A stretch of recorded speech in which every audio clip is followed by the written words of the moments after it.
Testing, testing, 1, 2, testing.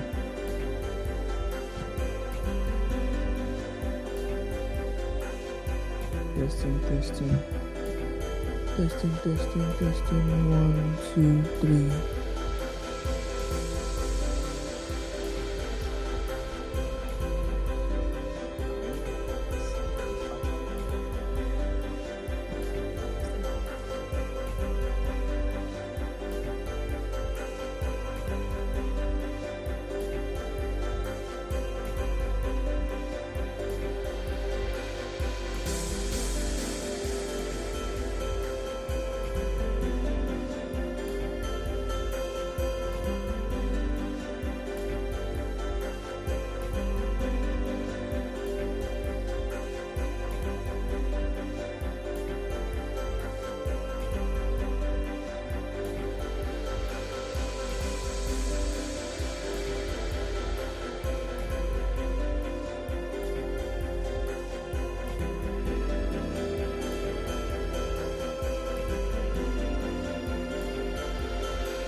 Testing,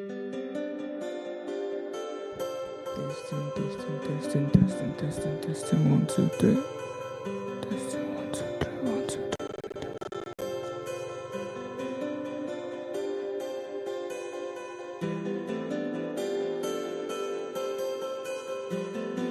Testing, testing, testing, testing, testing, testing, testing, testing.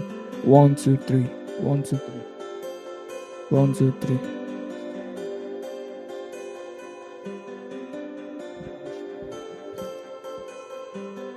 1, 2, 3.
Testing, testing, 1, 2.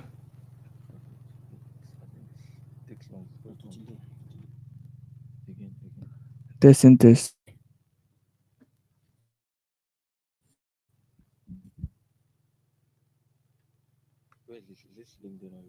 Internet speed is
One, two, three, testing microphone.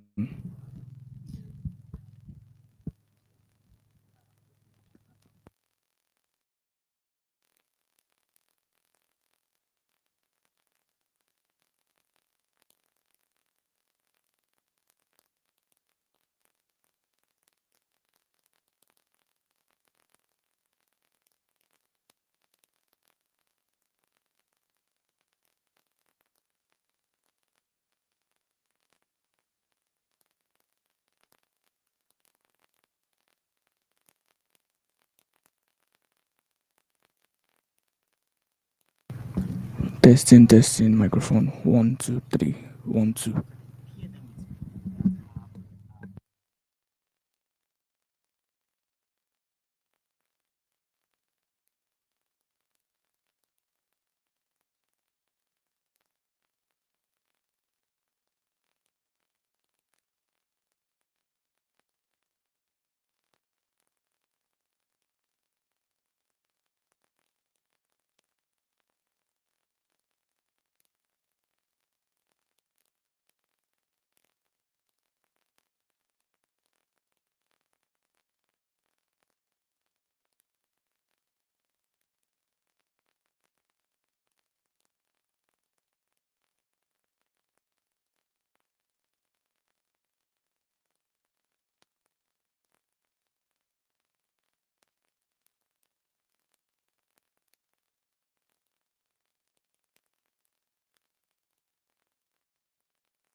Can I have extra pot?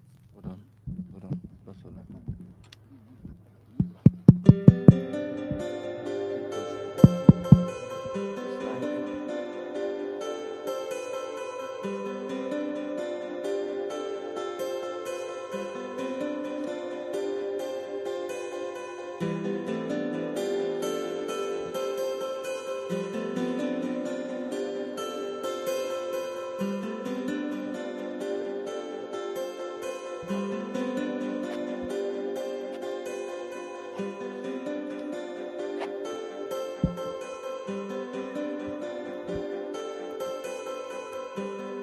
Okay. Good morning, everyone. All right. So, yes. Welcome to Beyond the Horizon. So this is, I believe, our third conference that has been hosted by Navigating with Noel Foundation. And yes, I'll be your host. My name is Niman Haruna, and I'm hoping that we all get to have a wonderful experience after this. And I'm hoping that after this session, it should be able to direct our lives towards the trajectory which we all hope to, right? So before proceeding, I would just like to have a simple opening prayer, and let's just bow our heads down while I just take us in a simple prayer. Our Father and our God, we thank you for this day. We thank you for bringing us here together again. We thank you for how you've kept us. We thank you for how day by day you've shown us that you are forever faithful. We appreciate you, Lord. We thank you, O Lord, for the reason why we are gathered here. We pray that, O Lord, you shall continue to guide and direct our paths. You shall continue to lead us. You shall continue to show us how great and mighty you are. Blessed be your holy name, Lord Jesus. We ask for your presence here, Lord, and we pray that you take absolute control. Thank you, precious Father. In Jesus' mighty name I've prayed. Amen. So we'll be doing introduction of guests shortly, and I'll be inviting Kingsley Wadara to take that session.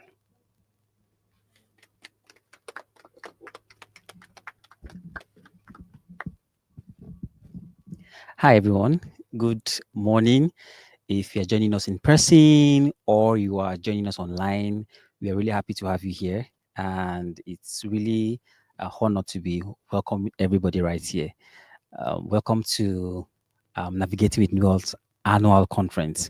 And this year we are focusing on beyond the horizon, right? Balancing aspirations with reality. I thought somebody would just clap actually.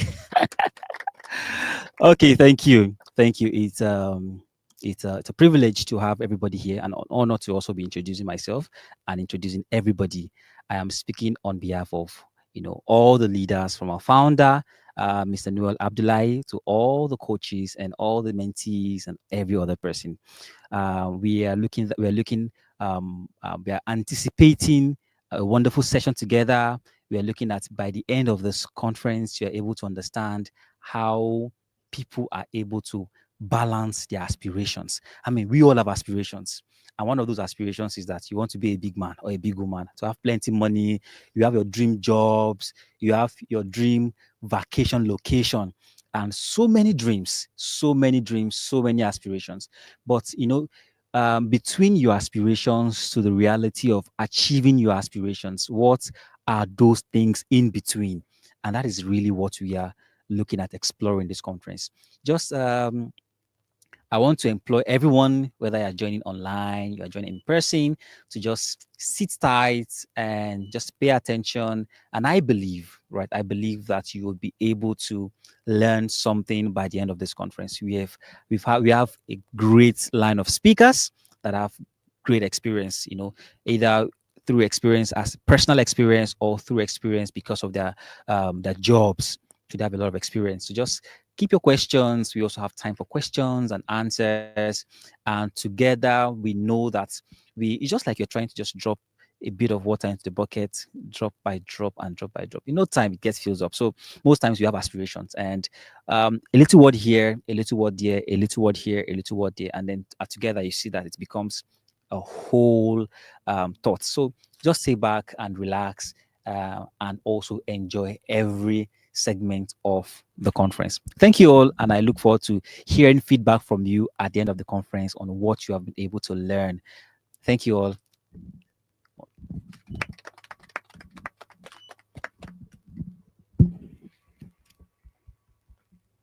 Thank you very much, Kingsley, for that. And we'll be preparing for our first session, which will be taken by Mrs. Yvonne Joseph, and I believe she'll be here shortly. So, but before then, maybe we should just get to know ourselves. I think we can just do a little introduction. I hope you don't mind. So let me start with you.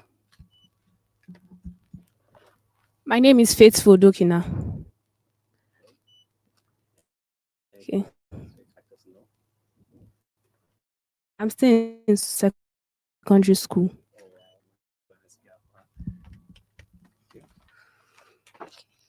My name is Amarachi Ogbona. I'm done with secondary school. Oh, all right. Thank you very much, Amarachi. Good morning. My name is Olwale Timtokwe. I'm actually a student of Yabatek. I sew and sell. Good morning, everyone. My name is Lawat Milen Babajide, a student of Lagos State University, Computer Science. What time do you go? Morning, everyone. My name is Shama Peters. I just finished from the University of Ibadan Geology. I look forward to this program. The topic is interesting. All right. My name is Aminat Ogunlesi, but I prefer to be called the Excellent Anu, and I'm the communications for Navigating with Noel. Thank you. Okay, my name is Favor Dukina. I'm a student of FUL Computer Science, and I also volunteer at NWN.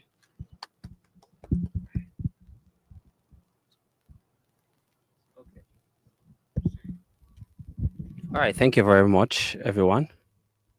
So we're proceeding since Mrs. Yvonne is not ready at the moment.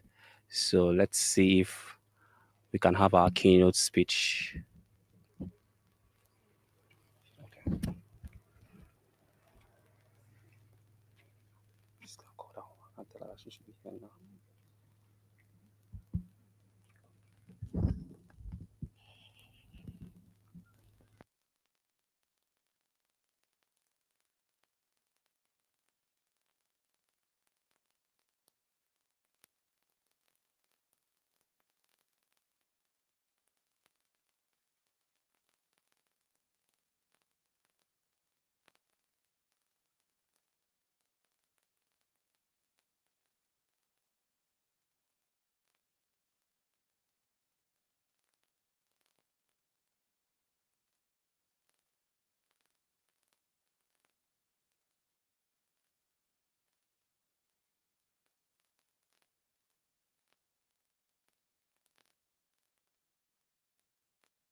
Okay, I'm back again.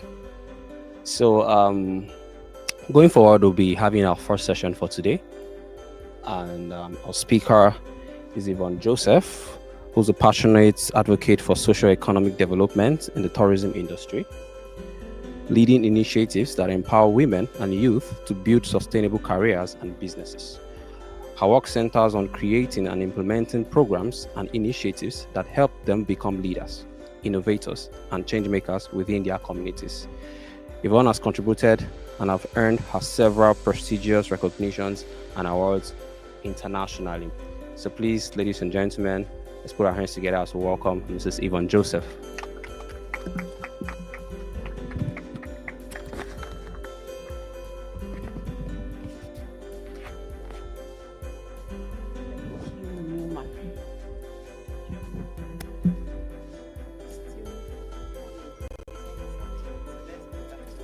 Good afternoon, everyone. Why is everybody's face tight like this? Please smile, smile, smile. Jesus loves you. Smile. Smile. How is everyone doing? We are fine. Okay. So, we all know why we are here today, or do I need to? Okay. So, why are we here today? Why are we here today?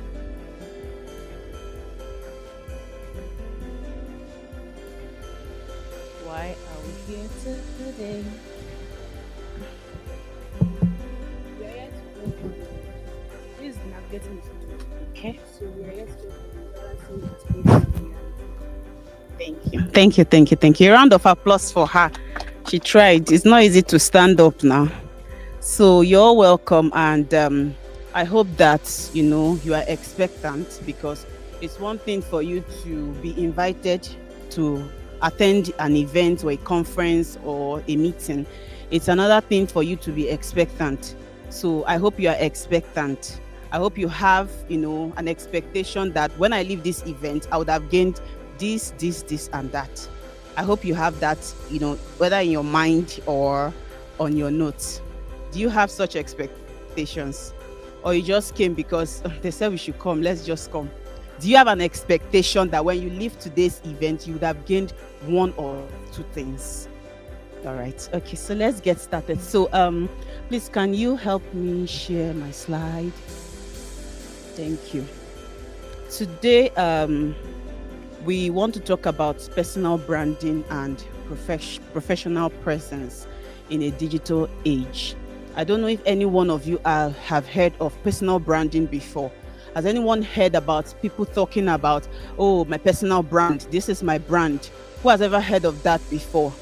At least you use your mobile phone every time you're on platforms like Twitter, LinkedIn, Facebook. Not so much. Instagram does not. Instagram is more like fun. So who is on LinkedIn here? You have a LinkedIn account here, even if you are not active. Okay. Maybe after today's workshop, you become more active on your LinkedIn account, because either as career individuals, as a student, or as a professional, you need to be active on at least one very professional platform, which is LinkedIn, and it will help you a lot. So after today, I'm hoping that you will get, you get serious with your personal brand and your professional presence, because it will take you very, very far. So while we wait for the slides to come up, does anyone know? It's a workshop, so please be free. Does anyone know what a personal brand means? You've heard about people talking about my personal brand. I want to work on my personal brand. But do you really know what that means? Or in your own understanding, what do you think that means? Any takers? Can I have like an extra mic, or this is the only mic? It's a workshop, so please be free. Be free, be free, be free. Okay, give it to my beautiful lady over there. Introduce yourself, tell us what you do, and then you can answer the question. My name is Amarachi Ogbona. Okay, nice to meet you. So, in my own understanding, What do you do? Are you a student? okay, I'm done with secondary school, about Okay. to enter the Okay. university. Okay. So, what I understand by personal branding, for example, if I'm a graphics designer, so a personal branding, I can actually advertise what I do as a graphics designer. That's what I understand by personal She branding. did well. Please give her a round of applause. And you've heard she's a graphic designer. So if you need someone to help you with designs, Amarachi is your go-to person. Amarachi, I'm selling your brand already for you. So you give me my commission afterwards. All right, so let's move on. So today we're going to talk about personal branding and professional presence. The reason why we're not just focused on personal branding alone, and we're also going to talk about your professional presence, is because one way, or a student, or a career person, or a business owner, you are a professional. Don't let anyone deceive you that it's only those that wear suit and tie that are called professionals. You are a professional, and there is a way that you carry yourself as a professional, whether in your workplace, in your school, or in your business. You don't even think that, oh, because I am just a graphic designer, like Amarachi mentioned. By the way, a graphic designer is not just a graphic designer. You are a digital professional with a focus on graphic design. So there is a way that Amarachi should carry herself publicly. There is a way that she would, position herself and her brand. So these are the things that we are going to talk about today. So we have our agenda here. Introduction. We're going to talk about how you can understand what personal branding means. We'll talk about how you can build your brand. We will talk about how you can create a professional digital presence. And we'll talk about how you can showcase your skills and your expertise. Another thing we're going to touch on is networking and building connections. Then I'm going to show you 10 personal brand examples so that you will not just think that, oh, these are just stories. I'm going to show you real life scenarios of people who have been building their personal brand, and whether they are Nigerians or they are foreigners, why you can also build your brand the way they are building theirs. We have an hands-on activity that we may have to, you may have to take home to do, and then we'll take some Q&A. So let's get started.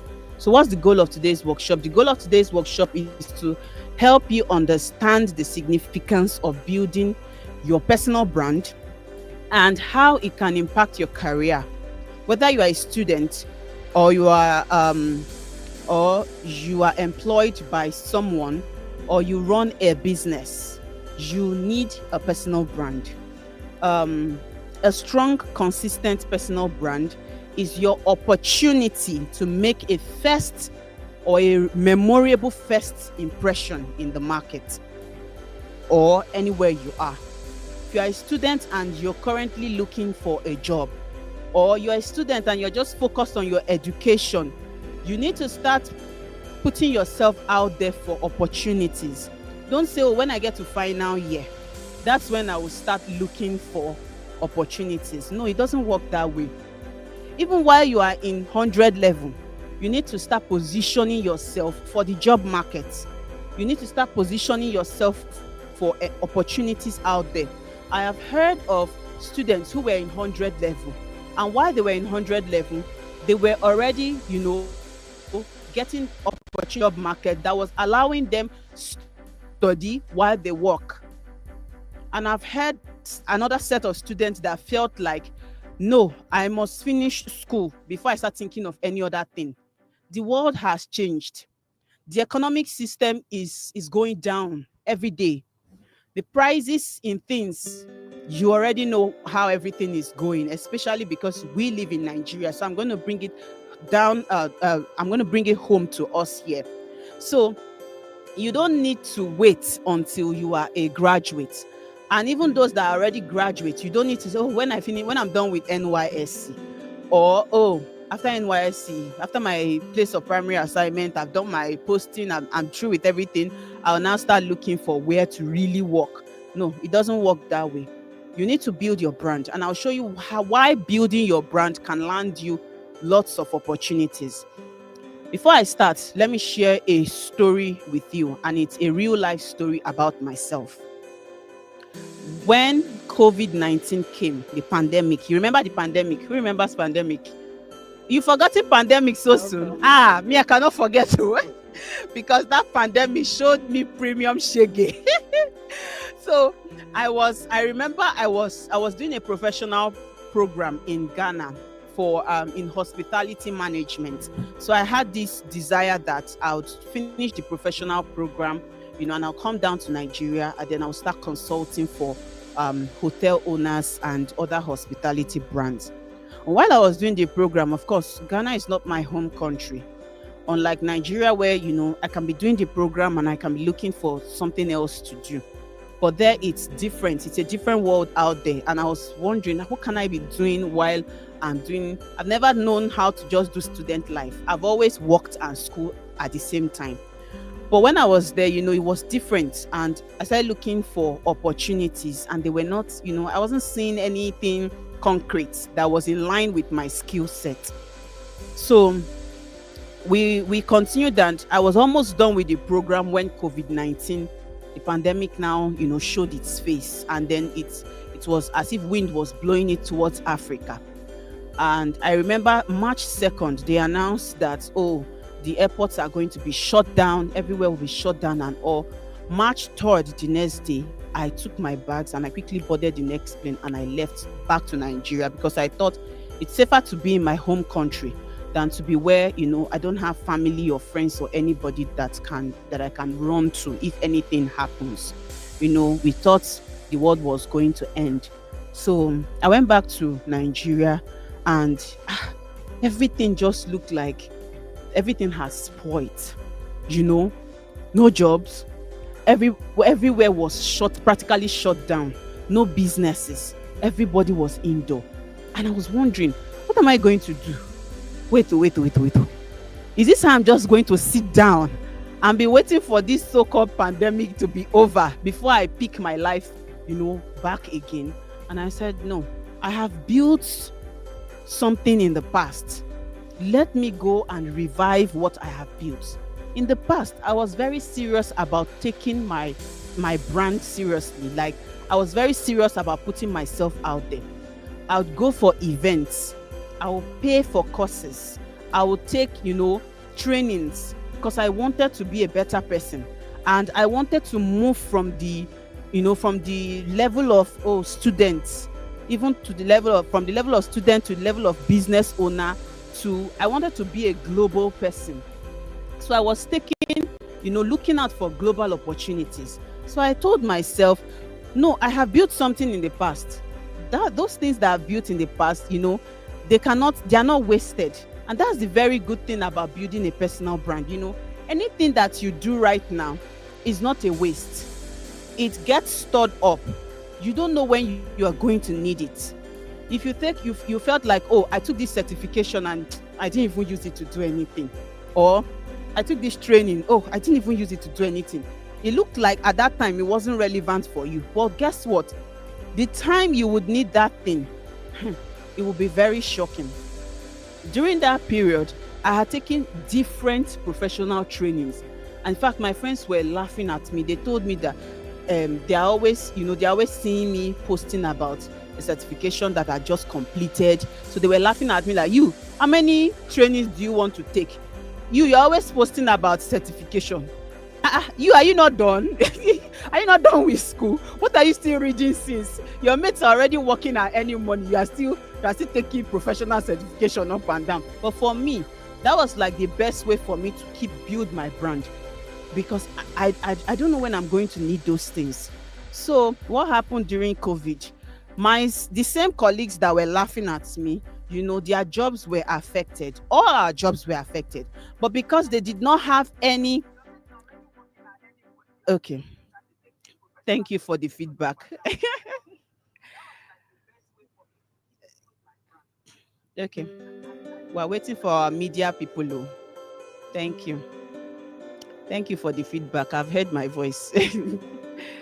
So, they didn't have any extra thing. And that's what makes you an extraordinary person. Everybody is moving around.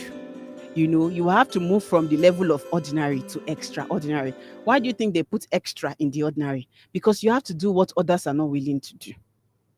So they had their good jobs, but they didn't have any extra thing to help them stand through that time in case their wonderful job, something suddenly happens to it. And while all of us were affected in our places of work and our businesses, I had something extra. Guess what? I took a blogging certificate. I took a blogging course from Hootsuite, and I'd gotten my blogging certificate. And I looked at the certificate and I said, you have a certificate in blogging. So all the things you learned in blogging about blogging, won't you start applying it? I took my laptop and I started writing articles. I opened my WordPress blog and I started writing. I didn't even know how to open a WordPress blog because I didn't know I was going to ever need it. I went on YouTube, I watched how to start a WordPress blog. I saw it and I opened the blog and I started writing. What was I writing?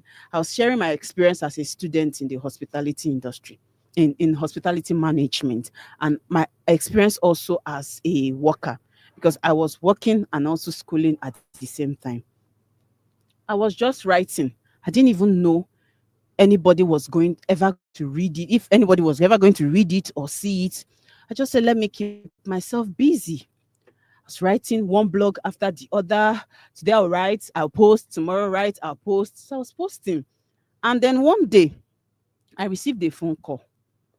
My At the end of the blog, I put my phone number and my email address at the end of the blog. If you have any concerns or any questions, you can text me, or you can call me, or you can email me. That's another way to position yourself. Putting that contact information, I didn't even know, how well it would have helped me.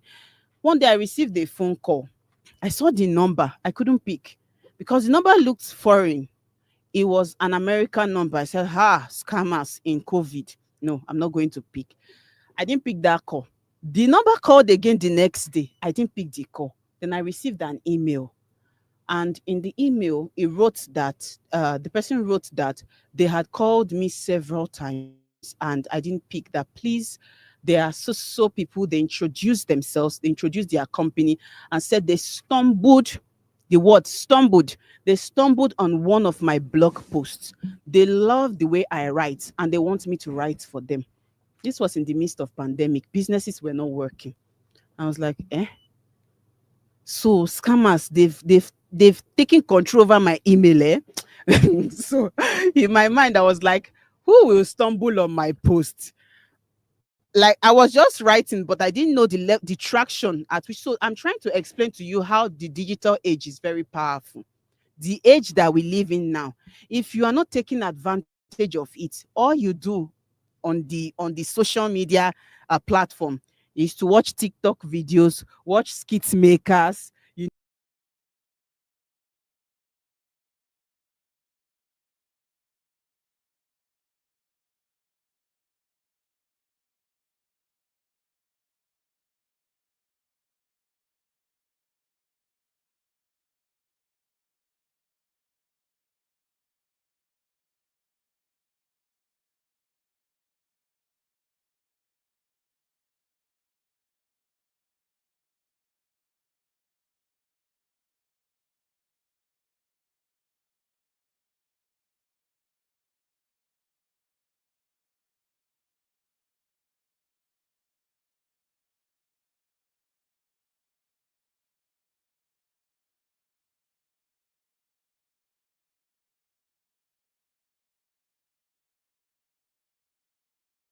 Pick you from the screen and kidnap you. So just show up. And I was like, okay. Then I saw the company's name and everything. I'm going somewhere. I saw the company's name and everything. So I quickly went to browse the name, to know about the company before I show up for the interview. Their name, I can't even hide it. H Careers. H Careers is the biggest talent recruitment company in the whole of America and North America. So they are in the US and they're in Canada. What do? They recruit people for hospitality jobs and tourism jobs. And I was like, this company is big. They even wrote there that they are the largest in the world. I was like, okay, so how on earth did they stumble on my post? I said, well, that's not my problem anymore. They want me to meet them, right? Let's meet.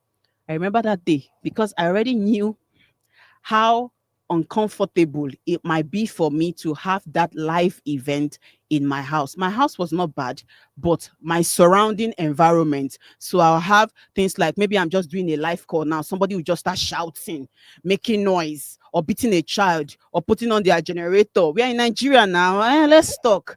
So I was like, no, no, no, no, no, no, no, no, no. I have to position myself well because first impression matters a lot. I went to rent a hotel. Yes, I went to rent a hotel close to my house to have that meeting. I could have done it in my house. Why did I not do it in my house? Because first impression matters a lot. And I don't know the kind of opportunity that they were going to give to me. So I paid for a hotel room. I stayed there. I waited till the interview time. Just like I'm sitting, I set everything. Made myself, look good, as though the pandemic is not affecting me. So we had that interview, and I saw there were four of them on the live call to show you how serious it was. The four of them were on the line. They were all executives, and they told me, "Oh, we just like the way you write. We want you to join our editorial team. Please write for us, and we will pay you so amount." They were paying not in naira, they were paying in dollar. In a pandemic season where all my colleagues had just lost their jobs, including myself, no money. Everybody was broke. And here I was thinking that, oh, let me just write for interest's sake, and for this and for the fact that I even had something, that a skill that I had learned before. I went to pick up that skill again, and I started refining it. To cut the whole story short, I worked with these people for 2 years during the pandemic. 2 years. They paid me every month in dollar. In fact, that time when the money enters my account like this, I'll just be looking at it. God, like, which consultation work do I want to do in Nigeria now that I'll get this kind of money? And every time at the end of every month, I usually ask my editorial team for feedback. What do you think? How do you think I'm doing? Do I need to improve on this? Because I needed to work on myself. And they'll tell me, okay, we like this, but do it like this, do it like this. By the 8th month that I had worked with them, there were no corrections anymore on my blog. I had improved myself. And anytime I submit, they'll say, "Oh, Yvonne, we don't even correct anything on your blog. When we put it on our software, plagiarism is always, 100% free." What am I saying? Why did I go through all these routes? I'm going somewhere. Two things. When it comes to building a personal brand, it's not because you want to show everybody that, hey, I'm this and I'm that. That's not what personal brand is all about. Personal brand is not a show off, is not a show off competition where you go and show yourself and your skill. No, it's an avenue for you to build something for yourself and for your career, or build something for yourself and for your business. So it's not, and it's never a waste. Everything that you have ever done in the past, you've ever learned a skill, you've taken a certification, you have a degree, you have, everything you've done in the past, those things will still come back and work for you one day. Don't throw them away because they are very useful. So what is personal branding? A personal brand is who you are, what you stand for, and what you want to be known for. Just three simple things. Who you are, what you stand for, and what you want to be known for. Who you are is what I would say your identity. Young people, if you don't know who you are, everything that you see on the media will appeal to you. Hey, if they are doing this trend today, you jump on that one. Broom challenge, this challenge, that challenge, you just be jumping on different trends because you don't know who you are. So your identity matters a lot. You must understand who you are. Number two, what you stand for is very important. Your values. Your value system is what will help you at the long run. There are even when I was working for this company, there were some things that I was asked to do, and I told them I can't do it because it doesn't align with my value system. And they told me, oh, no problem. We respect that. If you don't know who you are, number one, you don't have a strong value or values, set of values, you'll just be going about everything that you see on earth will appeal to you and will attract you. What do you want to be known for? That's what I call legacy.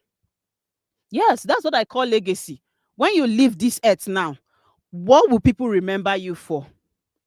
Will they say, ah, thank God, oh, that one is gone, ah, we can breathe, ah, breath of fresh air. You need to leave a legacy that people will not be, whether it's your workplace, when you live there. I'm not talking about when you die. Legacy is not only when you die, please.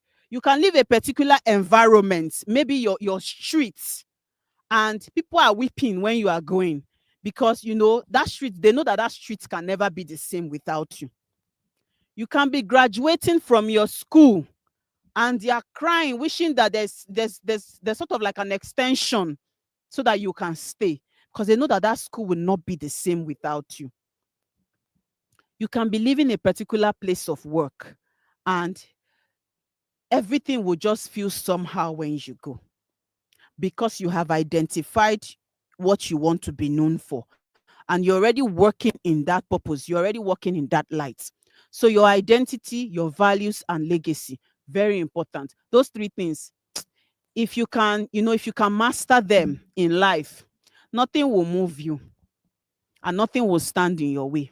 You'll just be going, and things might not be working for people, but things will just be working out well for you. I'm moving fast because I've taken a lot of time already sharing my story. But I hope you enjoyed my story. Did you learn something from my story? That's the power of storytelling. You must learn how to share your story. So, in building your personal brand, there are 5 A's. 5 A's. I use that all the time to always go and correct. For me, it's like a correction. It's like a yardstick for me. So I use those 5 A's to see if I'm still on the right track. To build a strong personal brand, you need to clarify your unique value proposition. I've already said it before. What makes you stand out? Maybe in your school now, you are all in the same department, right? Everybody is studying, let me use Shama's previous course, geology. Everybody is studying geology. Okay, Shama became best graduating student in his department. He must have been doing something that others were not doing. Yes, because everybody was in geology department, but Shama must have been doing something extraordinary for him to have stood out and become the best graduating student. So you need to identify that uniqueness that you will bring to every part of you. You are a graphic designer, right? You need to identify what will make me leave my own graphic designer that I've been using for 6 years to patronize you or to work with you. What is that unique? And it doesn't have to be that maybe your branding is so unique or it's so beautiful. It might just be that your customer service, the way you approach me is so different from the way my own graphic designer does with me. It might be that you are someone that likes to listen to feedback. That alone can make me leave someone I've been with for 6 years and come to you, that if this one can listen to me, then that means she's ready to learn and grow. So you need to identify what makes you stand out. Next, what skill knowledge, or perspective do you bring that no one else does? I know people will say, oh, there's nothing in this world that you want to do that nobody has done before. Very true. But there is somehow that you can do that same thing better than everybody else. Yes, there is nothing new under the sun. There's no new thing you want to start today that somebody has not done. It doesn't mean that you cannot bring your own uniqueness into that thing. When I wanted to start in hospitality consulting, they told me, hey, Yvonne, everybody in Nigeria is a consultant. They just wake up one morning, everybody consultant, consultant. I say, I know, but the way I will do my own consulting will be different from how they are doing their own. I know the uniqueness that I will bring to the table, that when my clients see me, it will not be a matter of how many years they have worked with their previous consultant. They will leave that person and come to me because of the uniqueness that I will bring. And it doesn't need to be one big thing. It can be very, very small. Do you know that some employers are looking for people that can just be honest? They suffered in the hands of people that they cannot trust. They suffered in the hands of people that don't have any level of integrity. Just imagine if God has blessed you with that kind of gift, that you can, you can be very sincere to the letter about every single thing. You think if I'm the if I'm the one hiring, I won't even look at who has been working with me for donkey years. You are stressing me, please go. It's better I start with someone that is just coming up. As long as I know that that person will be honest and the person is trustworthy. So it doesn't have to be one big thing. It can be as little as things that you're not even thinking about. And that's why I said your identity, number one, is very important. Your values, number two, is very important. So let's start with the first A, awareness. In order to build a personal brand or have a professional presence, remember we are talking about digital age. So I'm not going to tell you anything that you cannot do online. It has to be things that you can do online. The first A in personal branding is awareness. Why? You must first be aware of your strengths and your skills. That is in knowing your identity. You cannot lie to yourself now. You can't lie to yourself. What is that uniqueness that you know that you have? What's that strength that you know you have? What's that skill that you know you have? What's that thing that if somebody wakes you up in the morning, before you brush your teeth, say, Anu, get up, go and do this thing. You can do it without, anybody, telling you go here, go there. I'll share my own uniqueness. Number one, one of my very, very big, strong points is coordination. I hate chaos. I hate chaos. I hate disorderliness. I hate it. Me when make sure that everything is in order because I can't stand it. So that one alone, do you know how much I've made from that skill set that I have? I won't even call it skill set. For me, it's a gift. It's not a skill set because I did not learn it. I did not learn it from anywhere, from anybody. I just know that anytime I step into a place, there must be order. If there's no order, I can't stay there.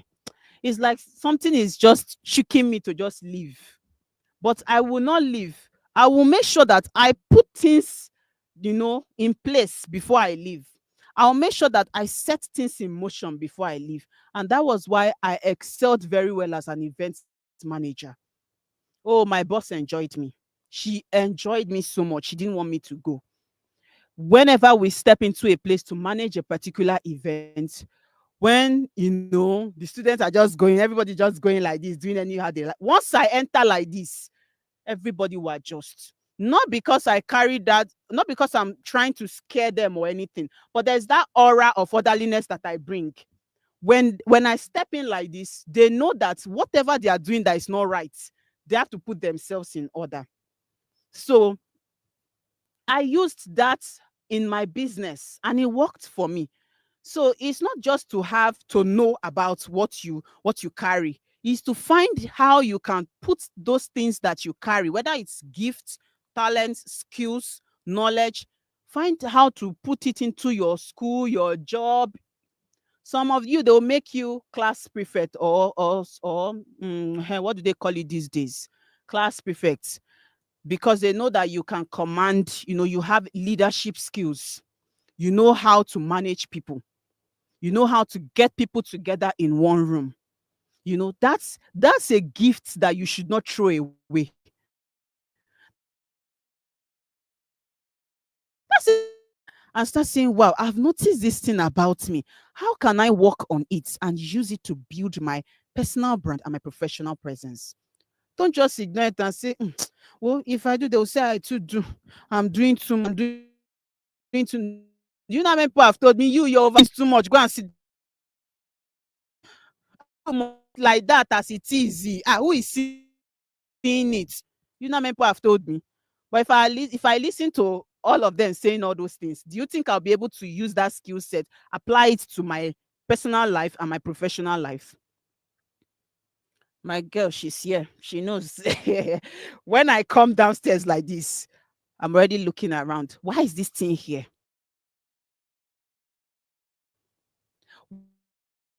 Why can't you everywhere look into a room now and they trip on? Don't think in the area of this thing could cause an accident. This thing could damage the environment. This thing could, that's how to think. You think critically. The second A is authority. Authority. If you want to establish authority, you have to be bold. In the job market or in the career space or in the business world, it doesn't favor weak or timid people. If you are timid, they'll eat you up. They'll eat you up. You have to command authority. You don't need to be in a position or have a title to be able to command authority. Commanding authority does not mean you be telling people, sit down here, stand up, kneel down, bend down. That's not it. There is a way that when you step into a particular space or a room, people will respect you. Not because you have been dashing them money, you've been sponsoring their children in school or something, but because of your person. And that's why we will always go back to the first point, which is identity. If you don't know who you are, let me not talk. So awareness, we talked about awareness. That was the first one. Awareness is all about getting your name out there, making people recognize you. Many of you are online, but you are not online. If I even put your name on Google search, it will not come out. Do you know why? You don't have any presence online. You don't have any digital footprint. Put your name on Google search. Try it. Everybody, bring out your phone. Bring out your phones. It's a workshop. Bring out your phones, please. Go to Google and put your name on Google search. Want to see how the search will turn up. Oh, yeah. If you don't have data, Newman, connect them. So, what am I trying to say? If I put my name on Google search now, you would see even more. Even just even more post, LinkedIn post, Instagram post, you'll be seeing that history there. Why? Because I have a digital footprint. Many of you feel like, what am I even doing online? Please let me just be watching TikTok and be watching skit makers. They are making money. Be there watching all of them. You need to put yourself out there for people to take you seriously. And I've said it before when we're starting. Don't wait until when you are almost done with school. When you're almost leaving a particular job, you want to pivot to another job. That's when you start. No, start now. Start today. I'm putting yourself out there. I'm not saying go and start dancing. Start standing and the professional presence we are trying to build here. We're trying to talk about you can use the skill, the talent, the knowledge, or the expertise that you have to position yourself for global recognition. You've taken a particular certification in the past, you've learned something in the past. Why are you not talking about it? Even if that's not the niche that you want to end up, pursuing. But for you to have, gained interest in that thing over time, why are you not talking about it? Why are you not sharing what you know? Why are you gatekeeping? Because that is actually how you build your digital footprint. You cannot build your digital footprint by watching people all the time. You also need people to be watching you. Don't you want people to watch you? So enough of watching people. Enough of always viewing. Let people view you too. Let people see you. Let people know you. It will take you far. That one I can guarantee you. Do you know how many opportunities I've gotten from people that they don't know me till today? Because they don't know me till today. They've never met me in person before. But they paid me to carry out a job for them for 2 years. That is what a digital footprint can do for you.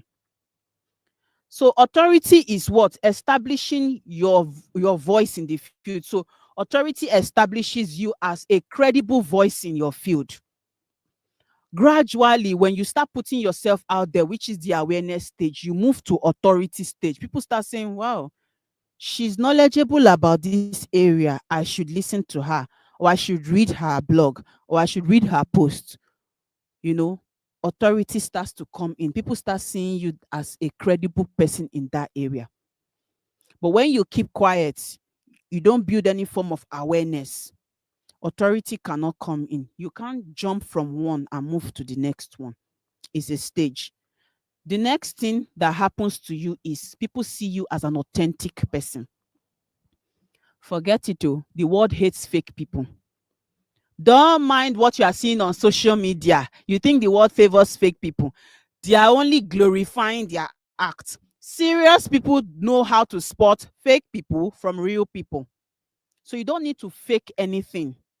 When you're putting yourself out there, when you move from awareness to authority stage, you are not faking it. We are not doing fake it till you make it. No. We are trying to tell the world that I have a skill set in this area, or I have a knowledge in this area, and I want the world to know what I'm knowledgeable about. I want the world to know what I carry. I want the world to know what I can do. You may think that people are not. There is a way that I love the media. I love the digital space. You may sometimes, you just, for example, now you may post on LinkedIn, you see one like. It's not the like. Go and check the reach. Go and check the reach. If you focus on likes, I see people that, when sometimes when I try to coach people on, I've given up, Johnny. I cannot continue. And when I post, I only see one like. Sometimes I'll not even see any like. I say, you are looking at like. It's not like, oh, reach. There's a way the digital space is positioned that people may not like your post, but they have seen it. And imagine the reach. Imagine who the reach is. Not only Nigeria, the reach is a global thing. So that is why somebody could see my post from North America, from Canada, and call me. Reach. So authenticity is about being genuine and true to yourself. Yeah, we are not going to tell you, hey, just do it like this now so that people will like you. And that's not what we are talking about here. We want people to be authentic. We want you to be authentic. Just be yourself. Be your unique self. Every one of us, God has blessed us with something. You may not know it, but when you know yourself, when you have a good identity about yourself, you will realize that God has blessed you with something. And most of the time, you know why you don't think you know? Because you feel that that thing is not something big. To some of us, it's not something physical. I'll share you another gift that I have, that if they wake me up in the morning, before I even take my bath or anything, I can deliver on that thing. It's advising people. I don't need to go to school for that. So one day, one of my very beloved mother, she called me. She's my coach. And she said, Yvonne, there's something I've noticed about you. When you sit down to talk to people one-on-one, or even a group of people, it's like you don't want to stop. And when you are talking, there is a kind of wisdom that comes out from your, that emulates from your mouth, and you just dish out wisdom. Why don't you try to switch from, your marketing role to being an advisor? I was like, oh, I beg you. I told that woman, advisor, oh, nobody did. Nobody used to look at all those people. She said, oh, the reason why you are saying it is because you feel like it's not something physical that people can touch, that people can see. It's not a product that people can buy, that you can advertise. Do you know that when I started stepping into that role last year, people were paying me to give them advice for little things that, for to me, I was like, so you don't know how to think, Abi? Like in my mind, I'm I'm wondering that how can they be paying me to advise them on this little thing? To you is little, but to some people is a big deal for them. If they can just grab that wisdom that you give to them and they run with it, it has made their entire year. When I caught that thing last year, I say, what's that thing that Ola of Lagos used to say? I will never be broke. I will never be broke. I told myself, you see how your skills, your gifts, your knowledge, your expertise can make room for you. Be playing. Not be playing now. Be sleeping on it. Be thinking that, no. They will laugh at me. Or I don't think this thing I'm doing is not common. We don't even want common things. How many people can sit down? I'm talking about calls that, because I don't have the same time zone with most of my clients. My girl is here, she will tell you sometimes 3 a.m. I'm up having meetings because it's not the same time zone.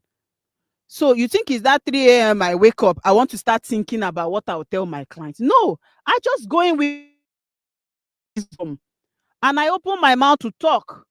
And at the end of every meeting, when I send my feedback form, they will be telling me, please, can we book another session? Why? Wisdom, the spirit of ideas. There was a particular client that I had a one-on-one session with. It was supposed to be 30 minutes. She paid for 30 minutes. We ended up doing 2 hours. If I want to stop, she'll say, hey, please, let me ask you another thing. I say, hey, this lady, she's cheating me. She's cheating me. But even me, I was enjoying myself. Work was sweet for me because I was working in a very clear path that I knew that I could easily do. So we are not here to fake anything. Focus on what you are good at. Focus on what you're skillful in. Focus on what people can, you can really easily reach to people. Don't try to start doing big things, because I remember when was it AI? Yes, AI started trending. Everybody said, I want to be AI. I want to do AI. I want to do. I called one of my proteges. I told her, I said, hey, you, come. You've been social media manager since, so you don't want to work and improve on that, your skill set, where you managing brands for people, and people will be saying, wow, the way I gave you this brand, it's not the same way you are returning it back to me. Please continue. Let me continue paying for your subscription. She left it too. She left it. She went to pursue AI. I'm not saying don't do, she was like, she wants to use the AI. She wants to learn it so that she can use it for social media. I say, yes, it's good. But she never used it for social media. She lost focus. She said, putting herself, forcing herself to do something that's in her true nature, she couldn't even do. At the end of the day, she couldn't cope. Both the social media job and the AI job, she's not doing anyone. Yes, because now she's busy asking for 2 naira, 3 naira. And I'm wondering, when brands and companies are looking for social media managers that can really manage their pages, that can take their brands like this and transform them, you left what you're supposed to do and you were pursuing trend. It's not every trend you follow. Stick to what you know. Work on it.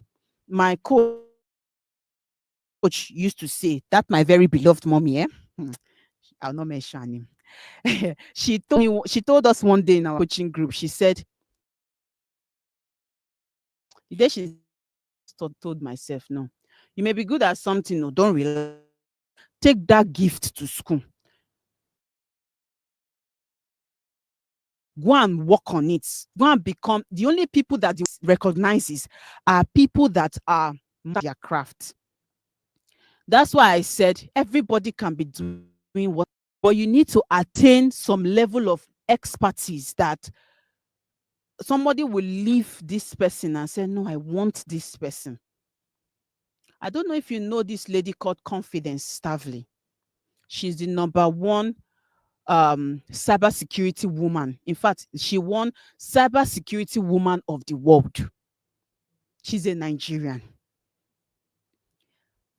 She took her cybersecurity from ordinary to extraordinary, to the point that all the top leaders in cybersecurity, they don't want to see all the people that have been there before this lady. Every cybersecurity event, conference, summit, they want her to be a keynote speaker. Keynote, I'm not saying panel speaker, keynote speaker. What did she do? She took her skill to school.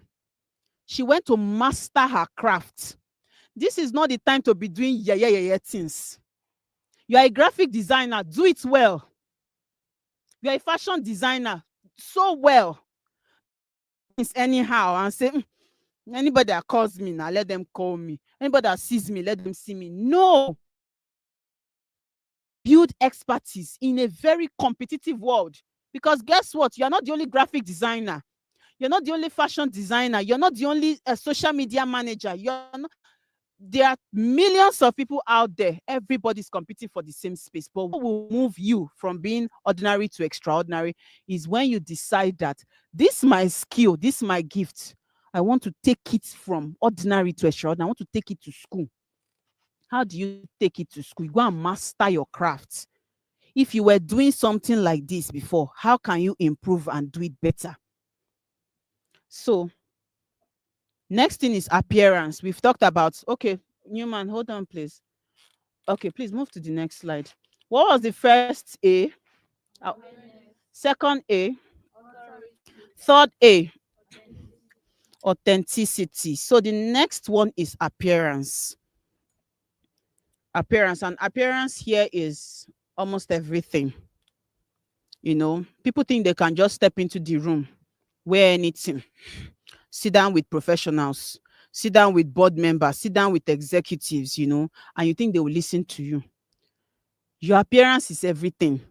And I'm not talking about wearing expensive clothes or jewelries, or I'm talking about dressing how you want to be addressed, how you want people to, you know, to talk to you, to approach you. When if you are a professional and you're supposed to attend a conference, you wear bathroom slippers, you carry your hair anyhow, you wear top, wear knicker, as if you are going to go and sleep. No, it's a conference, and there's a particular dress code that you're supposed to, you know, abide by for you to fit into that environment. Guess what? When you enter there, you yourself, nobody will tell you anything. No, you yourself, you'll be ashamed of yourself. Why? Because you will see people dressing in a very professional manner, and you are just opposite. You'll be ashamed of yourself. So you want people to respect you. You want people to feel that, you know, take you seriously.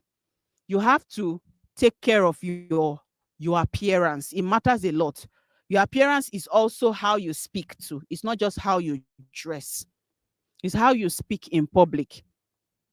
You need to be very cautious of those things. Some industries even have their own languages. Like for me in the hospitality industry, we have our own language. You know your industry language, you know how you should speak. So a professional, polished appearance can positively impact how others perceive you. That's just the truth. That's just the truth. That is why you can never compare yourself with people you see dancing naked on TikTok or on Instagram. No matter how they try to glorify it, nobody can take them seriously. The highest they will do is to, you know, is to troll them or mock them, you know, or some of them will now, the worst that Nigerians do or Africans do is to come and You will feel like you are doing your back. You, they've gone to you. Nobody can take such people seriously. You see such people landing in global spaces. Never. You can never see such people. So you cannot be one of. You cannot say, "Oh, your life's mission on earth is to be dancing on." For are you a dancer? Are you a professional? They have a dress code that they use, and they have some form of music that they can dance to, and some that they cannot dance to. So you see that everything now is just about you knowing the right thing to do, knowing the kind of profession that you belong to, or the kind of space and environment you belong to. So appearance is all about how people, oh my God. Appearance is all about how people perceive you and your brand, from how you dress to how you speak to how you interact with others. People will come to my just write hi, and I'll be like, hey, hi back to you. Nothing like hello, Yvonne. I saw your post on this, and I would like to connect with you. Or hello, what did you to do? You have to say what you came to do. Don't just write hello, hi, and you think the to you. No, it's not done. There are professional ethics to how you interact with people. Person, your classmate, you should interact with them respect. Audience, that's the last five after appearance. Audience. Identify your audience. Everybody is not your audience. As I am like this with the multi-talented things that I can do, everyone is still not my audience. I don't have any business with people in engineering. I don't have any business with people in software. What? My audience are professionals in the and tourism industry. I know my audience. Identify your audience, because you cannot serve everybody. If you try to serve everybody, you are serving nobody. So who are your audience? You're a fashion designer. Who do you design clothes for? Do you design clothes for professionals? Design clothes for design maternity clothes for pregnant women? You design clothes for let's say wellness and well care centers like hospitals. You design their scrubs for them and their outfit that they will. Identify your audience. Don't try to serve everybody. You're a graphic designer. Who do you design graphics for? Do you design graphics for busy entrepreneurs that don't have time to sit like me? Now I cannot sit and start learning Adobe for what? I cannot go and start learning how to do graphic design on Photoshop. I don't have that time. That's why I outsource it. So you are a graphic designer. Identify your audience. Don't serve everybody. When you try to serve everybody, you are serving no one. The best thing about building your personal brand is identifying your niche. If you don't identify your niche, who you serve, you'll be serving everyone. And in serving everyone, it means that you're serving no one. All right, they've just told me that my time is almost up and I've not even started.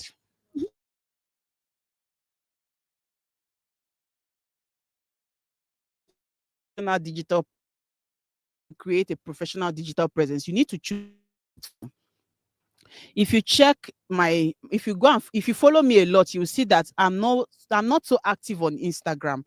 I am more active on LinkedIn because I know where my audience are. You can never catch hospitality CEOs on Instagram. What are they doing there?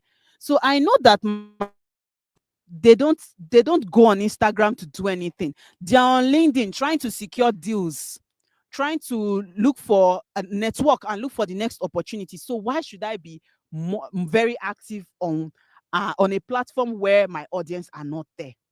So I am more active on LinkedIn. It can be different for you. You're a fashion designer. You cannot say you want to build your fashion brand on LinkedIn. It will work, but I mean, you will build it better on Instagram because you'll be able to showcase videos, images without restrictions, and it will reach more people and it will even reach your target audience more. For example, if you sew cloth for big, you are a fashion designer for big and busty women, you'll find them on Instagram, you on LinkedIn, you'll find them on Instagram. So you need to know where your target audience are and go and position your brand there. Don't just be everywhere. I'm not active on Twitter. As much as they have begged me to be, I told them, I said, I can't do it, because I need where I will be consistent. So for me, if it is only one platform that will be consistent, I'd rather stay on that platform. And it has been helping me. So if you feel that you need to be on several social media accounts to build your brand, I'll tell you, you cannot be consistent. Just forget about it. Just pick one or two. If it is Instagram and Twitter, pick. If it is LinkedIn and Twitter, pick. Don't try to be everywhere. You can't build a consistent brand being everywhere. So LinkedIn, you can see career and business. Twitter, thought leadership. You want to feel, express yourself. Elon Musk has even made it easier for you now on X. You cannot talk anyhow you like. Freedom of speech, free speech, and Twitter. Go to Twitter and go and throw. Instagram, you can share your projects, your pictures, your personal insight videos. You can share all those things on Instagram. So choose your platform, your preferred platform, and stick to it. Don't say, people will say I'm not on Instagram. Leave. Don't bother about that. Bother about where your target audience are. So the next slide, we want to talk about networking and building connections. And please, networking is very important. You come to such event like this, you are just sitting down in one corner. In fact, you don't even know. Okay, Shaman, what's his name? Maybe you will know his name when we get to the networking session. But what I'm trying to say is that you don't come to a meeting space like this and you are just let them close, let me go home. No, there's an opportunity for you to meet someone, ask questions, get to know someone, because you don't even know who might be needing the expertise that you have or the skill set that you have. You don't know. So you have to network. Same thing online too, in the digital space. You look for people that are where you want to be. You don't look for people that are 10 steps behind you. What are you going to learn from them? Look for people that my friends used to tell me many years ago that I didn't have friends that were, the same age group as myself, that all my friends, your friends are mamas.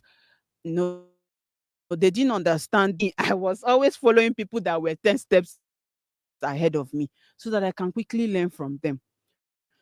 Then what do? You don't just learn in silence. Feel free to go into their DMs. Before you go, use your phone notepad to write out what you want to ask them. So you don't go and say, no, me, I don't just go and message people and say hi. Then after like 20 minutes, before I'm not arranging the text of the next thing I want to say, no, I arrange the text. Go and arrange everything I want to say on my notepad first. All I need to do is copy and paste. Why? They don't have time. You say hi, then your next message is coming after like 30 minutes. They'll read it. Don't have time for that. Drop once, read it once, and they understand that this one is serious. So I arrange my text first. Hello, Mr. Aliko Dangote, if you are hearing me. Hello, Dangote, I'd like to connect with you. This is so professional, and I'd like to see opportunities by which we can network or partner together, collaborate for so kinds of projects. Just copy and paste. Bam. They've read it. Don't worry. They may not reply immediately. They've seen it. The day they will reply, you don't know. So follow people who inspire you. Join groups, relevant groups. Stop joining groups where all they do is gossip. Women, ladies, stop joining groups filled with gossipers. They will pick Insta blog and post it on the group and say, what do you think? What kind of group is that? Stop joining such groups. You're not going to learn anything from there. Join graphic LinkedIn, search for them. Go and join relevant groups relevant to your skill set or build in future. Go and start learning from there. And run away and then come back after 2 days and come and continue your message. No. So let's go to the 10 inspiring personal brand examples. Unfortunately, I didn't add any Nigerian, but I know that there are so many Nigerians out there that are building their personal brand. And the reason why I gave these examples is because they are my own, they are my own examples. There are people that I follow, there are people that I learn from. And I thought, why not? Why don't I share my own personal brand examples with you guys so that you might pick one or two persons in the process to follow. So these are my all stars. My all stars. So let's move quickly because they are 10. I have to rush. The way I have shared them. Oh, sorry about that. The way I have shared them is that I have talked about their story, their skills, their values, and their personal brand statements. And this is the assignment that I will give you afterwards. Unfortunately, we're supposed to have a card, a workshop card, where we'll do the assignment here. But you have to go and do it at home. And I will ask you to submit it maybe after a few weeks after the event. You must have a story to tell. You cannot build anything right now without sharing. And I'm not talking about story of my mother sent me to go and buy akara. When I buy akara, it's not those kind of stories I'm talking about, please. A story that is connected to where you are going. Some of you, the reason why you became social media manager in school, I was broke. I was feeding from hand to mouth. And I thought to myself, what skill set can I learn that can help me to do. That's you have shared. It is connected to what you are doing right now. Why are you a graphic designer? There must be a story about it. Why are you a fashion designer? There must be a story about it. Oh, anytime I go to the market, I always notice or observe that I don't see the type of clothes that I desire to wear. Or you are a plus size person. They don't always have clothes in my size. I decided to start my own fashion brand company. It's a story it is story that sells, though. It's story that people pay for. I run a foundation. God, why did I start that foundation? When I was in school studying hospitality management, no mentor, no audience. Everything they were saying in theoretical. That my industry has almost sectors under it. When I finish, how will sector I belong to? Nobody to show me. So I started testing the ropes. I did almost sectors out of 30 something sectors. Imagine if I had somebody to show me and say, okay, based on your skills, go to the, you think I'll waste my time going round and round and round like that? So nobody was there to show me that in this same department, such guidance, I position myself out there to help them. That's my story behind my foundation. I help girls who are studying hospitality or tourism management in universities or colleges, or recent graduates, navigate the industry successfully. Simple and short. I don't need too much grammar. If they wake me up in the night, I can say it because it is my story. So when I'm teaching them based on experience. I'm telling them, I did it like this before. Don't do it like this. Do it like this. Many of them have even come to me saying, this hospitality self, I did not even want to. Jam just gave me. I say, hey, they're giving you now. You are there. Oh yeah, do it like this. Don't do it like this. When you finish, like, what's your skill set? One of them had a strong skill set, copywriting. Hey God, anybody that has that skill set now, let me not talk. Copywriting. She can write copies for websites. You see some website that when you open their pages, you leave immediately. There's no interesting copy that can keep you there to read about the company till you are tired of reading it. They don't just build website. Oh, you write good copies for the website. Now, this girl had that skill set, and she was saying, what am I doing in this industry? Writing, what am I doing here? I say, what are you doing here?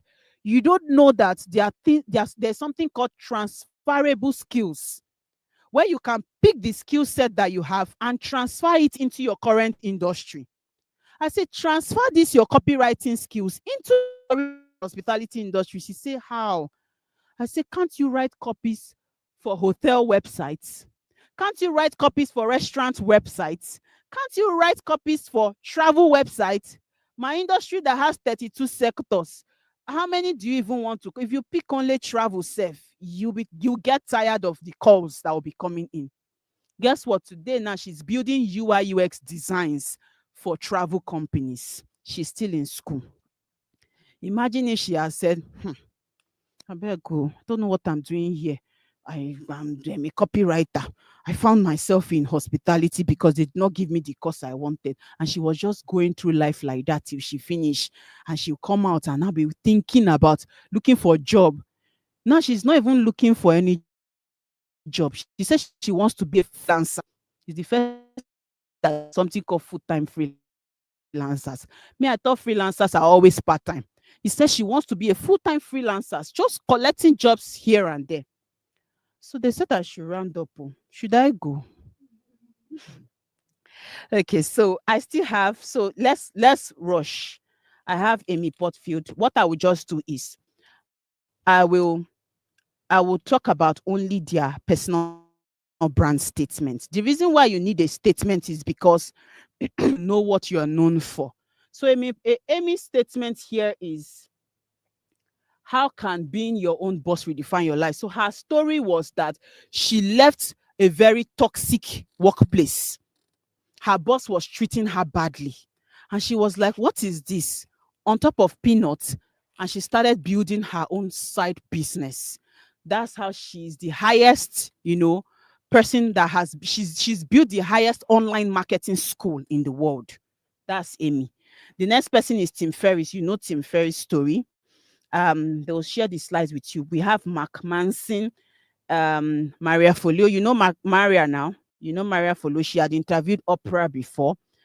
Her own personal brand statement is build a business and life you love. Because why will you be building something that does not interest you? Why will you be building something that you cannot wake up joyfully to do?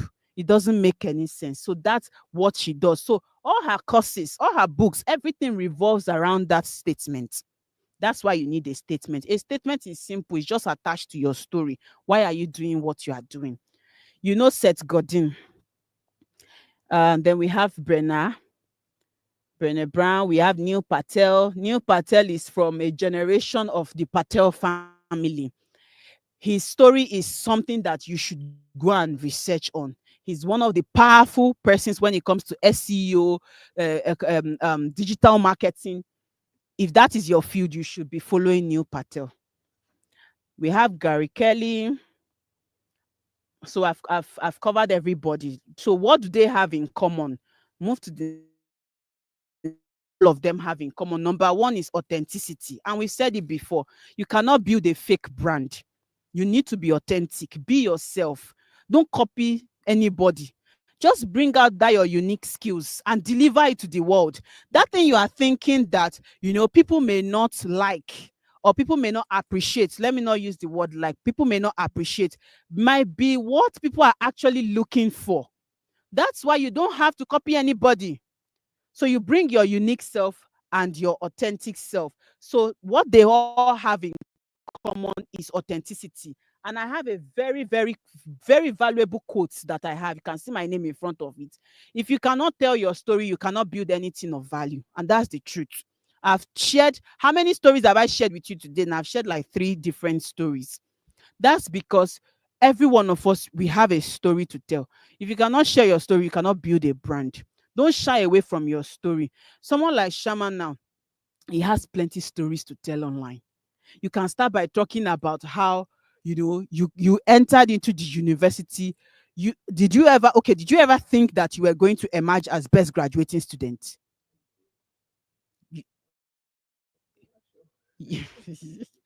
So that journey that you took from A to B is story. Why are you not sharing it? Why are you not telling people about it? Do you know how many students hear that story and learn from it? So Authenticity, you can never, you can never trade that for anything. Number two, consistency. Consistency does not mean you must be doing something every day, every day, every day, every day. You may be showing up today, not show up tomorrow, but have a consistent voice. Not today you are selling rice and stew. Tomorrow you leave rice and stew, you are doing fashion. Next tomorrow you leave fashion, you are what's any new thing that is that is ready. You are not content creator. So everybody has known that I've been in the hospitality space for God knows when. In fact, I would say since my teenage years.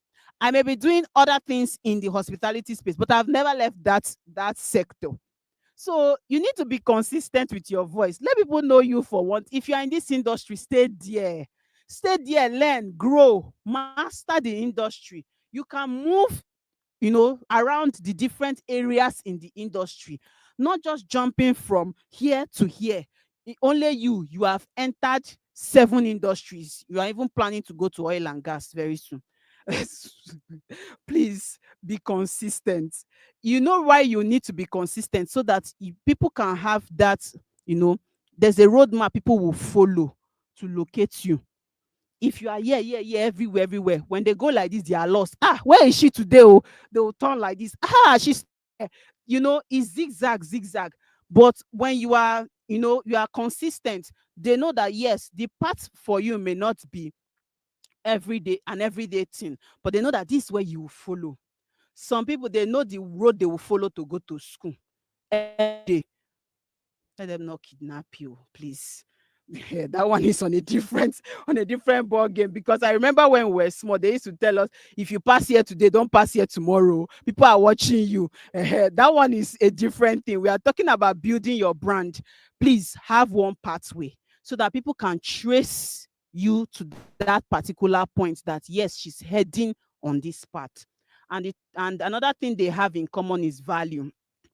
I've talked about value when I started. I talked about identity. Value, very important. And last thing is relationships, which we talked about before, about networking. If you cannot build relationship, I mean, why are you here on earth? No friends, no this, no that. You are just alone. To build and nurture good relationships. Don't build relationships with people that are not going anywhere, because I mean, 2 blind people, you are going to fall into the ditch. Build relationships with people that you know are going somewhere. Be free to have friends that are older than you. Be free to have friends that are 10 steps ahead of you. It makes the journey even easier for you, if you ask me. It's not competition. You will be looking at what they are doing. You'll be feeling like, wow, Yvonne, you are slowing down. You need to move. Don't be slow. So, that gives you that drive. So build and nurture good relationships. Respond to comments, calls, messages, emails. Some companies have sent you emails. The email has not been opened, has not been read for maybe 10 days now, because you don't even check your emails. So these are the small ways you build relationships. Imagine if, I never checked that email that H Career sent to me many years ago. I would have lost that opportunity. I was afraid to pick their calls. Thank God they now sent an email. When I saw the email, I still felt, more relaxed and more at ease. So this is actually the activity I wanted us to do. But of course, there is no time to do it. I wanted them to print out this activity, a card for us, for everyone to write their story, their skills, their values, and their personal brand statement. Feel free to do it when you get home. It will help you a lot. If you have these things written down somewhere, even if you just write it in your notepad, always go back to them and look at them. It will make the road very easy for you, and you will enjoy. Do you have questions? I'll take questions for maybe 2 minutes. Questions, ask. Because if you don't ask me questions, if you come to my DM, I'll charge you.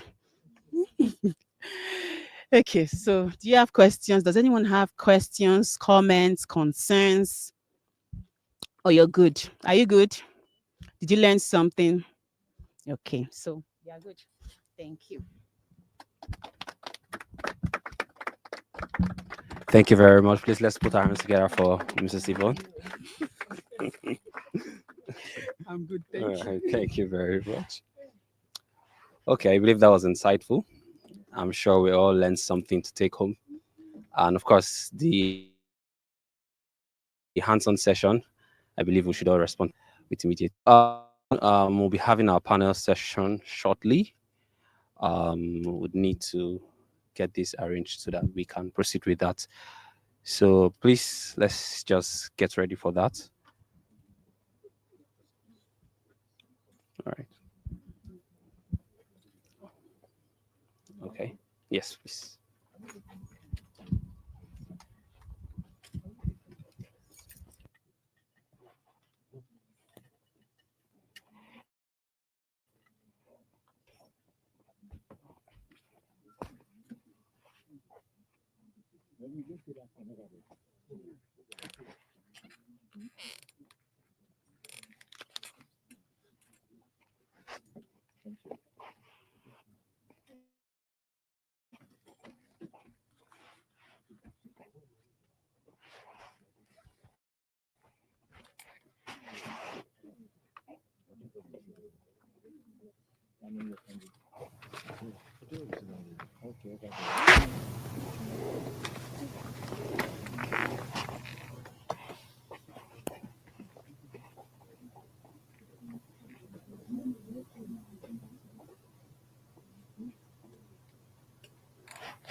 Shit.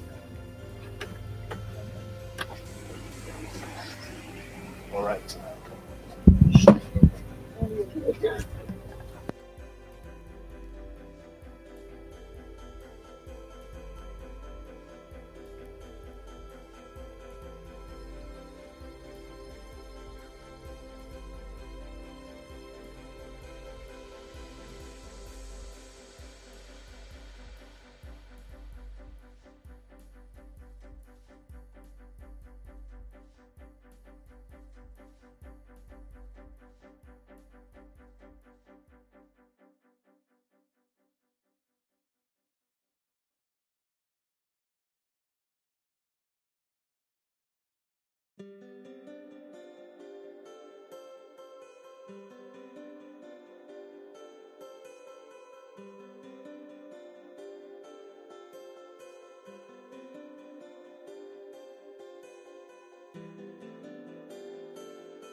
All right, thank you, and welcome back again. Now we much more straight into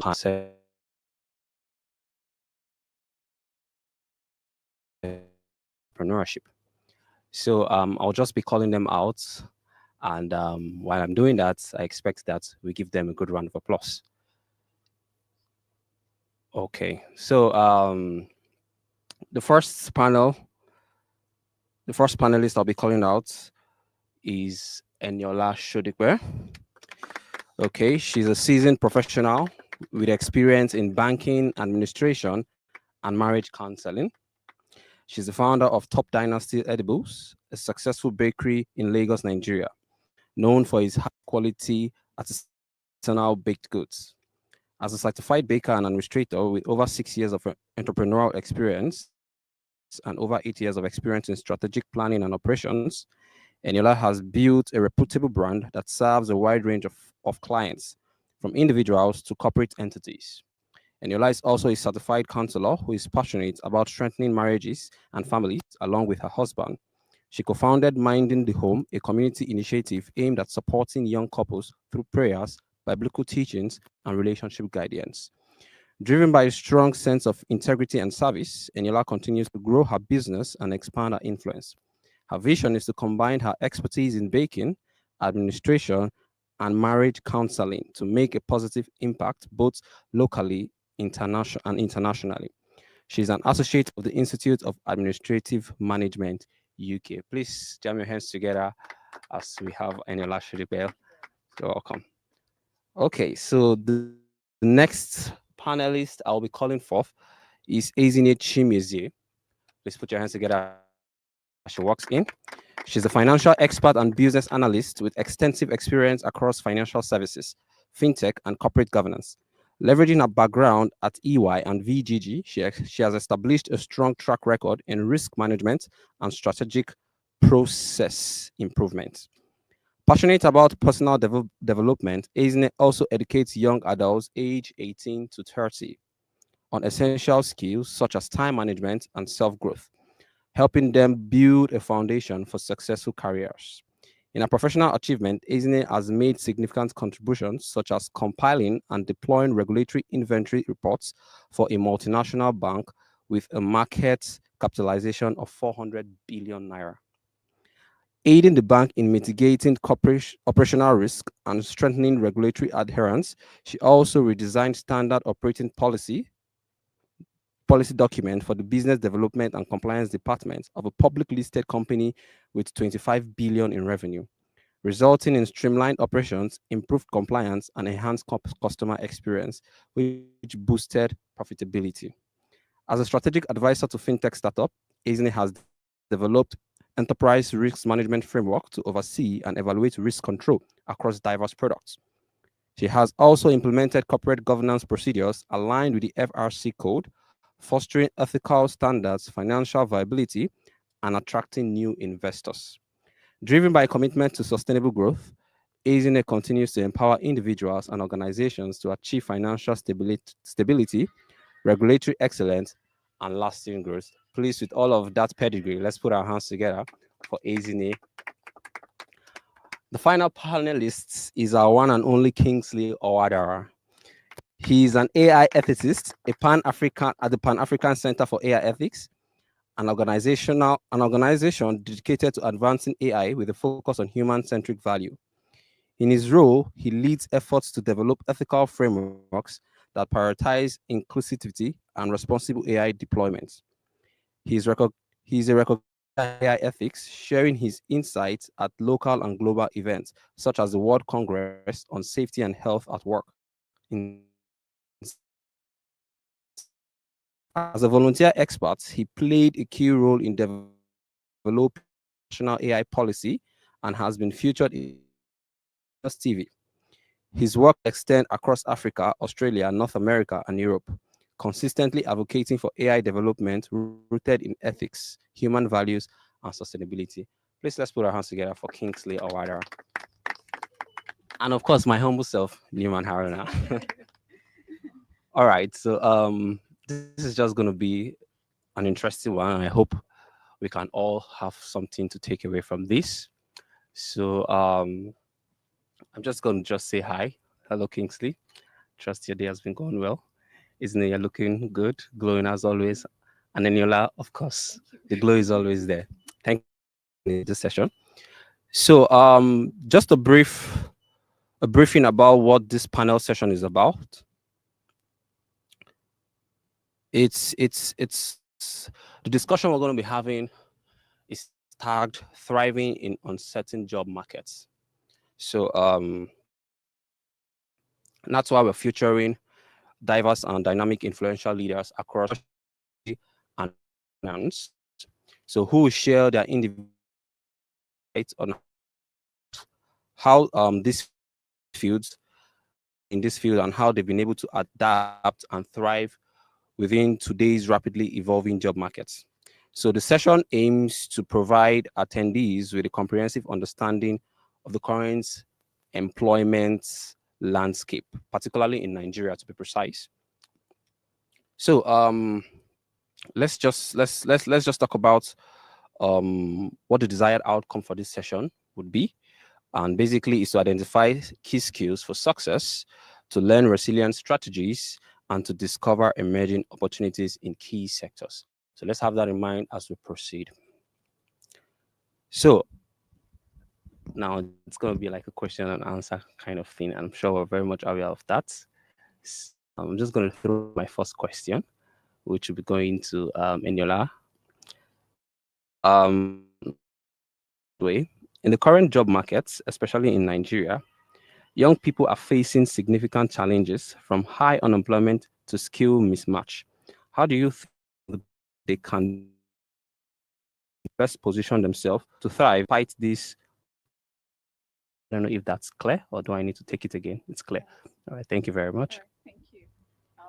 It's a privilege to be here, and I'm very grateful. Take it for granted. Okay, so to the question, I would always say that there is something called upskilling, regardless of the skill you have right now. Oh, it's not on. Thank you. Okay, thank you. Okay, so a very good way to go about. Okay, I should start again. Okay, I can't see. I'm sorry, I can't see it. Sorry. Okay, all right. Thank you very much, NWN Pastor Noel Abdullahi. It's a privilege to be here, and as an LRI mentee,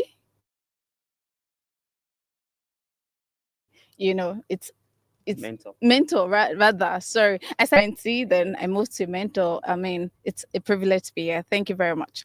Okay, so just about the uncertain market. Say one of the things you want to do is give yourself some grace. I mean, that's actually one of the things that we usually don't give ourselves, and we feel like since this thing is not working, then I have to go hard on myself.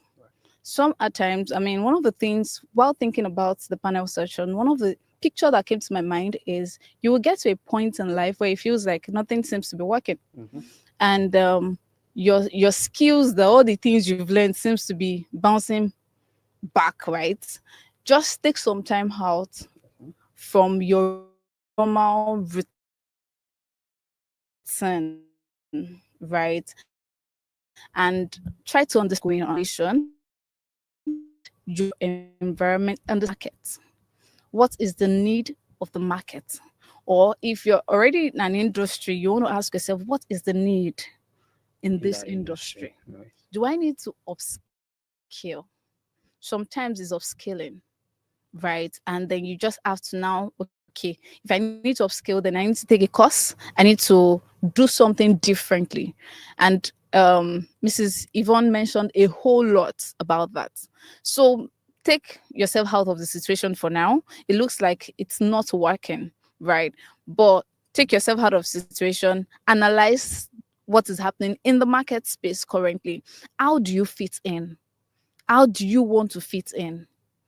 So what do I need to do to step up my game? Right? It looks like many a times it just feels like, what else can I do?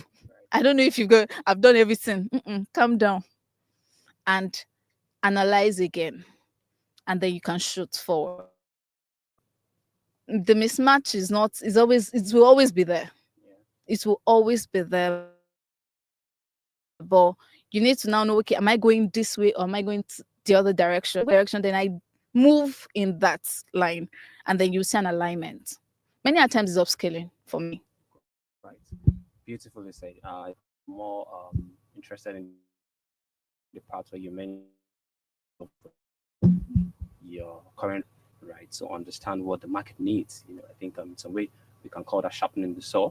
I think that's how Stephen Covey, right, stated it, right? So, Ezinil, about that, do you have anything to say? You want to say something? Yeah. Thank you so much for being here. Thank you for the Thank you very much opportunity to be here. I'm grateful. I like to say that things take time. Things really take time. And if you'd have to start, you have to start now. Right. I like the fact that Mrs. Yvonne talked about personal branding. Mhm. Ask yourself, who do I want to become? And sometimes not really about what you like to do the best. Because we usually hear it is something that you like to do. But let's use Moses as an instance. Okay. Moses was called to lead the Israelites, and he was a stammerer, but the call was there upon him. So it was not going to be a thing of comfort. You don't look out for things that are very comfortable for you at the moment. Look out for, I would like to say, what is the purpose that you've been created. It may not really be that easy peasy road, but it has to be started early and on time. So that's what I like to add to that. And to add to the part where I how do you want to give out value? And realize that value is not determined by you. Value is determined by the person receiving the value. You can't just say, I'm a valuable person. By whose standard? Who is there to that you're giving out to people by standard? Oh, I think I've done the best. Just like she said, that sometimes people say, oh, I've done everything I can. You don't do everything that you can. You do everything that you should. You should. Because when you do everything that you should, you've checked the boxes. You've done. In fact, when you do everything you should, the answer will come. So that's what I like to add to that. Beautifully said. So everything will not be enough. Exactly. So you need to check the boxes. Yeah. Wonderful. Eniola, I just want to go forward with this question. So due to the theme of the program, balancing aspirations with realities. So how do you think? Can you give us practical steps on how young people can actually balance aspirations and realities? Okay, all right. Number one, like especially in our community, in our economy rather, without being discouraged. Okay, your aspiration is one, your reality is another. Right. And it doesn't mean your aspiration is not valid. It doesn't. So you want to understand with yourself, what are the things I am aiming at? How can I go about it with my current state? You're not taking it from the blues. Where I am, this point A that I am planning to get to point P. How can I go from this current point A? You don't start looking at it. How will I go from point, if I fly to like D, I should be able to fly again. I mean, you have to be very realistic to know that time, like she said, it takes time and you have to start moving gradually. You don't, it's on rare occasion you see things just shoot up like that. Yeah. It's on very rare, yeah. It's on very rare occasion. So you have to tell yourself, I need to be very realistic with my goals. How do I go about it? Have short-term goals. Your aspiration is your long-term goal. So have a short, practical enough to go by on a daily basis. You can work with that on a daily basis. Actually, it's what you do on a daily basis that leads you to your end, right? The decisions you make on a daily basis leads you to the very end you're going to, or what you're aspiring to be. So you want to start breaking it down. Yeah, break your goals down as much as you can so that it's practical enough, it's real enough to you.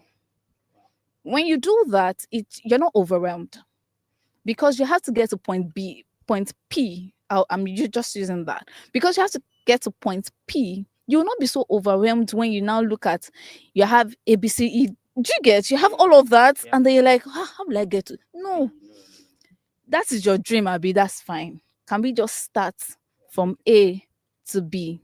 If anything happens and shoots you to E, praise God. But we keep moving like that. So I think it's gonna help. Wonderful. I love the idea of the systematic approach. So it doesn't have to be the quantum leap. It doesn't have to be something that you just wake up and find yourself living in the reality, in that aspiration. You didn't do anything. So yeah. So I think that's a wonderful way to put it.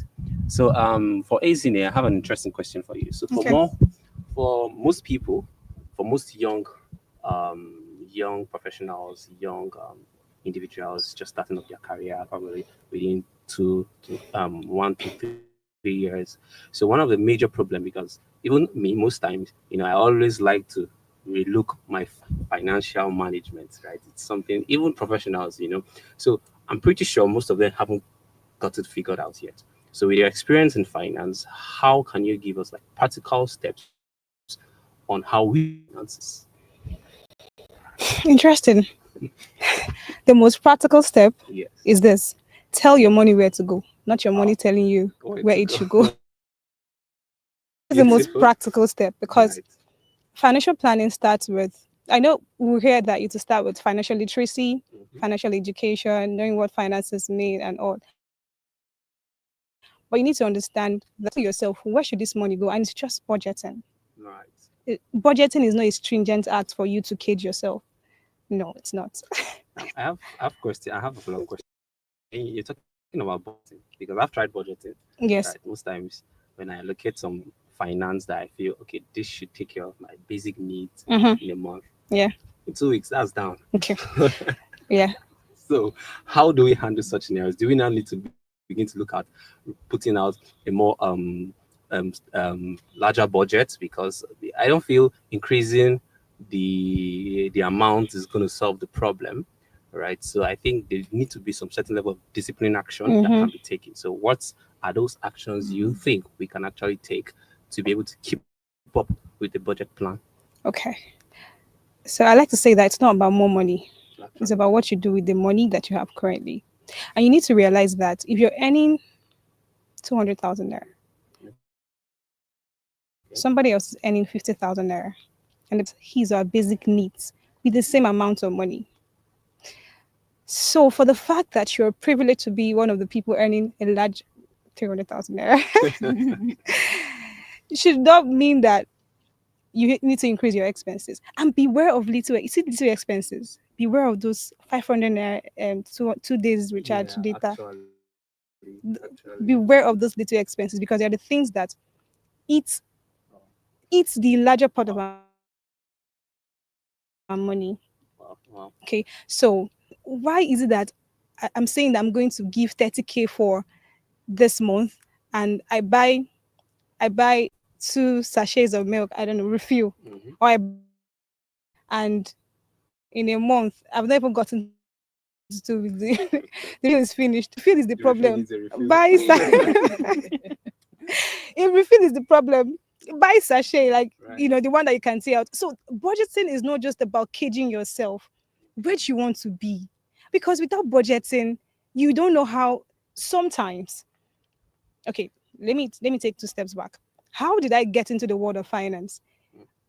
I never really used to like finance, honestly.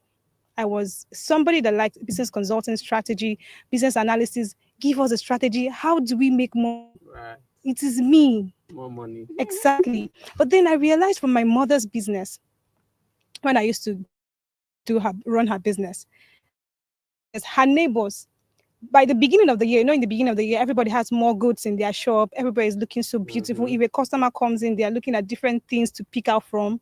But when it gets to March, April, the goods are reduced. And I'm wondering why. May, June, they're now looking to get loan to expand their business.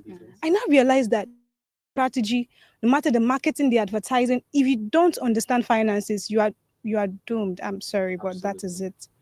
Because there's a huge difference between your revenue and your profits. Your revenue is not your profit. You bought something for 1,000 naira, you sold for 2,000 naira, and you are so happy that I've made 1,000 naira. It's a lie. You don't make 1,000 naira. You paid for Tife. If you do not pay for Tife and you sold online, your data. If you make makeup artist, the lights, the use, and in lessons, you're asking yourself, where is the money? I thought I had the money. Do you get? It is taking actions, understanding this. How is this money coming? Your cash inflow. So, because if you don't to one day wake up and then you're realizing that the money in my account has gone down, you need to understand these things. So set yourself up for a budget. Ask yourself, I know I'm earning 100K, but there's somebody somewhere earning less than myself and they're doing perfectly okay. It is not telling you to, this Gen Z phrase, chop life. Now the one where you chop now, you go grave. Do you want to go to grave now? Is that your plan? Is that your plan? Ask yourself for real.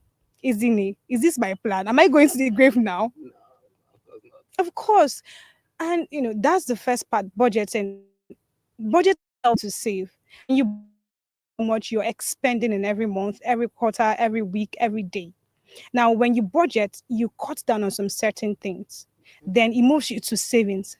Now, from savings, it moves you to investment. Because any money that you save that is not, any money that is lying in your savings account is lying waste. Yes. It's lying waste. Right. So I'm not asking you to go and look for, because at this stage, there are different kinds of risks that you can actually take. You check your risk appetite. What are the kinds of risks that I can take now? Medium, low, high. Okay. For me, isn't it give to me? I don't do high risk. Let's stay on the medium. Let's do low and medium. Then when I know I'm going there, I can now do the high. Absolutely. So you can try, different kinds of low and medium risk savings kind of thing that you can do with your money while you save them. But remember, before you even have money to save, you have to budget. Yeah. No matter as bad as a bad rich, save some money for yourself. It will help you. Wonderful. Yeah. Thank you very much. You're welcome. I'm very certain most of us have something to take up concerning that. Yeah. So let's move to the AI lawyer. A lot of people have this narrative that AI is going to take your jobs. AI has come to make a lot of people jobless, so, and also most young people trying to get into a career kind of threatened about that. So you have experience and actively various about. So what do you have to say, or what do you have to tell our young individuals concerning the threat, if it's truly a threat, or do we need to do something about that? Okay, thank you very much. I get to hear these questions 1,000 times. I've heard this question 1,000,001 times, and I'm sure that if you check some Google Analytics to check how many questions you see, 1,000,000 have asked the question. Would people know is they want a yes or a no? Will AI take my job? Tell me yes or tell me no. I don't want anything in between. So actually, it's a dicey question. It's a yes and it's a no. And the answer to the question will be dependent on your standpoints. First, on your standpoints. Number two, on your career trajectory. And number three, on your current career reality. So let's start.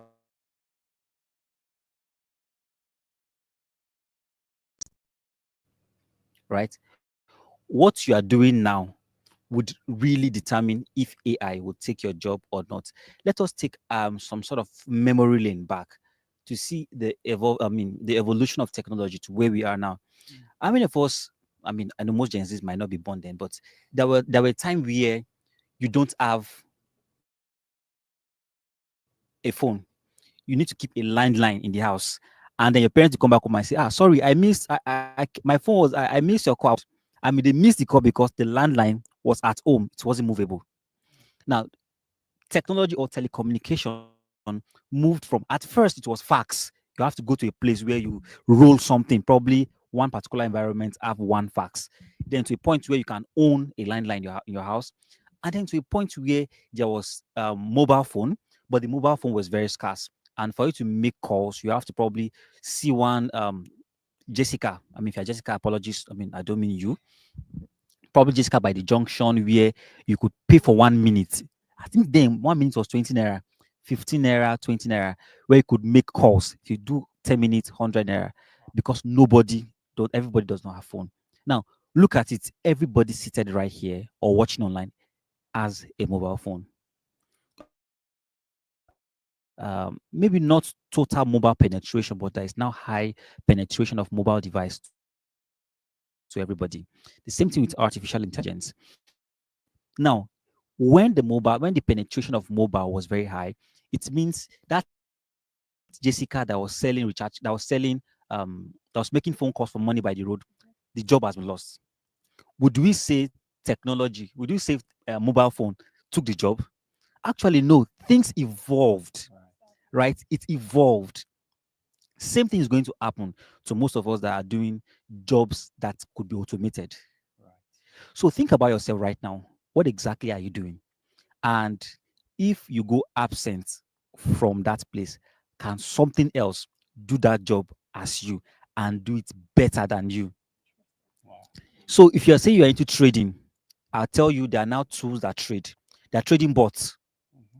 So which means that in no time it might likely those ones they are trained because it actually has to do with and artificial intelligence is trained on data, history, and pattern, which means that actually bots might replace you in no time if you are trading. If you are into social media, apologies, I do not really mean to talk to anybody in social media here, but if you're in social media, AI might not, there are now tasks that are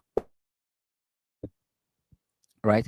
So look at that's where you are in your career. Now let's look at it, your career aspirations. What exactly are your highest aspirations? Think about it, because for me, I like to project. And that's one of the reasons why I had to leave the conventional lawyering system, because I know in no time, all those my lord, AI something, maybe not all, but to the extent, because what you do, you read through cases, you argue a matter. Like the judge look at all the cases and make decisions based on precedents. It means a bot can be trained on all precedents, trained on all patterns, and if you're not careful, maybe argue like you are arguing. So I had to look at it that nothing there for me here. So I have to consider something else.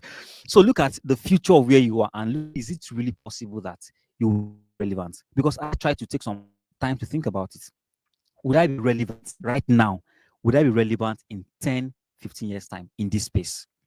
So I look at it and make my actions from now. So still on, will AI take your job or not? I think what we need to do right now as people here is you need to instead of AI taking your job, is leveraging on AI to make your job better. So what's in coming days would be people that are able to use tools that could give them more productivity. So for instance, you are a copywriter, a content strategist. Generative AI could do your strategy. So it's for you now to know how can you use proper prompting, because that's like the word that's everywhere now. Proper prompting to get your work done. How can you leverage on all these tools? Because the truth is, these companies making this AI will not relent because they also want to make money. They will do all they can to make sure their tool get high market penetration. And once the tool gets market penetration, you are kicked out. That is the fact. I mean, many jobs now, it was pre-COVID that we're saying everybody come to the office. Now everybody work from home. There are now tools that could even track your productivity. Sometimes you think you are working, you have done a lot, but if you look at productivity, you have not done anything. You've just been busy for nothing, right? So the idea is that if AI will take up your job or not, it is dependent on you and your attitude towards these tools. Don't completely, trash AI that this is no. Don't be adamant, right? If you don't move with the world will leave you. And that's what we should focus on. And that's why you see till today, Tony Elumelu, as big as he is, he will still make content on LinkedIn. Yeah. Why should he be making content? You see him making content on how he's traveling, when he was in the gym, pressing his back, and a person as rich as that, right, as famous as that, still doing that. That means he understands that there's really something in this thing that I need to explore. So I think that should be our attitude towards technology. How can I really be better? How do I, just like when you see people that surf the sea, people that surf the sea do not create waves. They wait for waves and surf through the waves, right? So I think what we all should have, our attitude should be like a person that surfs. You need to look at the trend and look at how can I surf to the trend. That's the only thing that can make you relevant. And I think I'll take my pause from here. Okay. Thank you very much on that. And I think you mentioned something about people leveraging AI. I believe Mogodat, which was the ex business officer of Google, one time mentioned something concerning this topic. It was like, AI won't really take your jobs, but people who use AI will take your jobs. So, following up with that, most people are beginning to get confused. Okay, if AI is not going to take my job, what next? Or if AI is going to take my job, what next? So, what can we say are like the entry level skills or knowledge that they can leverage on, as you initially said, to position themselves in a better place? Thank you. I think Miss Yvonne also made mention of something like this. Somebody that was doing social media and the person learned about AI, left social media and went to AI. The fact is, all of us seated here cannot be ML engineer. Even if you become ML engineer today, the likelihood of you thriving through is very slim. Do you know why? There are people currently there also struggling to thrive. So would you kick them out of the market because you are boss? You can do their resilience, actually, their resilience strategy, their I mean, I also understand the place of time and chance in anybody really getting through things in life, because I know that the race is not for the strong, the battle is not for the swift, right? It's only God that shows mercy. I understand that part. But the fact is that all of us cannot be ML engineers. All of us cannot be AI engineers. All of us cannot code.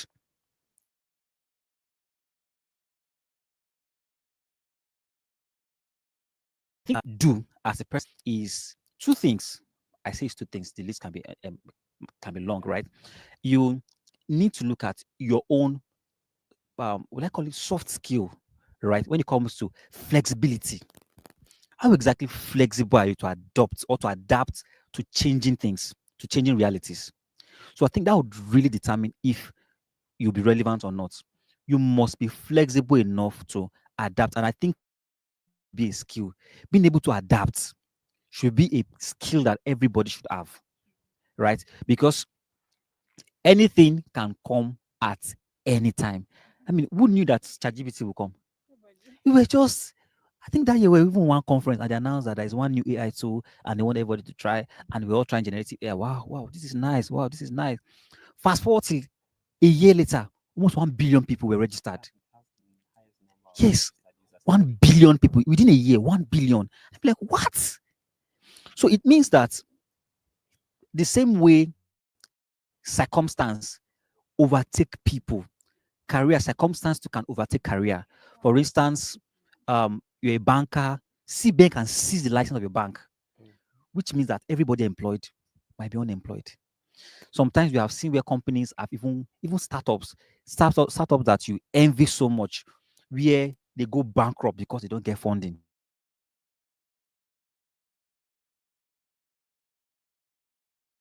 We were working with Meta, working with X, working with LinkedIn. There was a time that there was a wave of retrenchment. And those your favorite guys in Meta, they were all sacked. So how do you adopt? How do you adapt to those changing realities? And I think that's a skill. Then the other skills, aside from adaptability, the other skills will now be you being able to learn some basic AI skills. As I've mentioned, all of us cannot be engineers. So you look at where you are and look at what tools are currently available to be able to help you do what you do. Let me give an instance. At a point in my life, I used to be a I used to be a graphic designer. I mean, that was from 10, 12 years ago. Corel Draw, Adobe K, we continued Adobe, and they were like, Adobe Illustrator, we are very good. But I knew that those things gives quality designs. At some point, I was designing, but it was taking so long time until a friend told me about Canva. I'm like, Canva, what is all this drag and drop people? We have that mind. All these drag and drop people, the same way all these people in data science will be like Power BI, drag and drop. What will I do? Power BI. What you need to know in life is that it is not a question of what you use to get what you want. It's a question of did you do it? Yes, you did. Is your customer satisfied? Satisfied. Please let's move on. People don't really care you did what you did. I'm not saying doing it illegally. But when it comes to customer satisfaction and meeting up with the job role and job expectations, people don't care how you do it. Do my job, deliver my content, and just get out. Same as web development. At a point, people were CSS, HTML, people were going through all those things, Joomla, learning all those things. I mean, Joomla was a CMS, right? People were going through all those Python, Laravel, going through all those back end, connect front end. It was a whole lot of work until CMS came up, like WordPress, Joomla. Then you could just come, click and drop, drag and drop. You deploy it. Do you have website? You have website. Can I access it? I can access it. Can customer buy something? They can buy something. What again do you want? At some point, some people are now skilled people in just WordPress. What I'm saying is this: as somebody have said, right, you don't have to be hard on yourself. Consider what tools are available now. What are you doing currently? And what can make your work easy? And I think just go for it. Yes, just go for it. I think it was. I think one of Alex Moses' session. He mentioned something that work is not measured with time. With time, work is measured with output. So that's basically what Kinkley is emphasizing on. And just like he said, everybody cannot be AI engineers. Everybody cannot write thousands of lines of code like myself. Yes, I'm proud of it. So yes, I'm still going to write code. Yeah, but some of us want to transform passion into profitable business. And we want to know. Some of us want to be entrepreneurs. In your lab, we want to really know what it takes to really start up a business, and keep a business running, just like you did with your bakery. Hmm. Okay, this is quite interesting, and maybe I should share personal, because businesses are different, and even if you're starting a bakery like mine, it's still going to be different to you. Yeah. So it's just very important to understand that passion does not result to money. Yeah. Right? Yeah. So that your passion, you have to tailor it very well to be profitable at it. Okay, so that's where the business comes in. Me, I didn't have passion. It wasn't passion that led me to it wasn't passion that led me to baking, actually. Yeah, it was purpose. It wasn't passion. Yeah, I think it aligns with what Izine said at some point.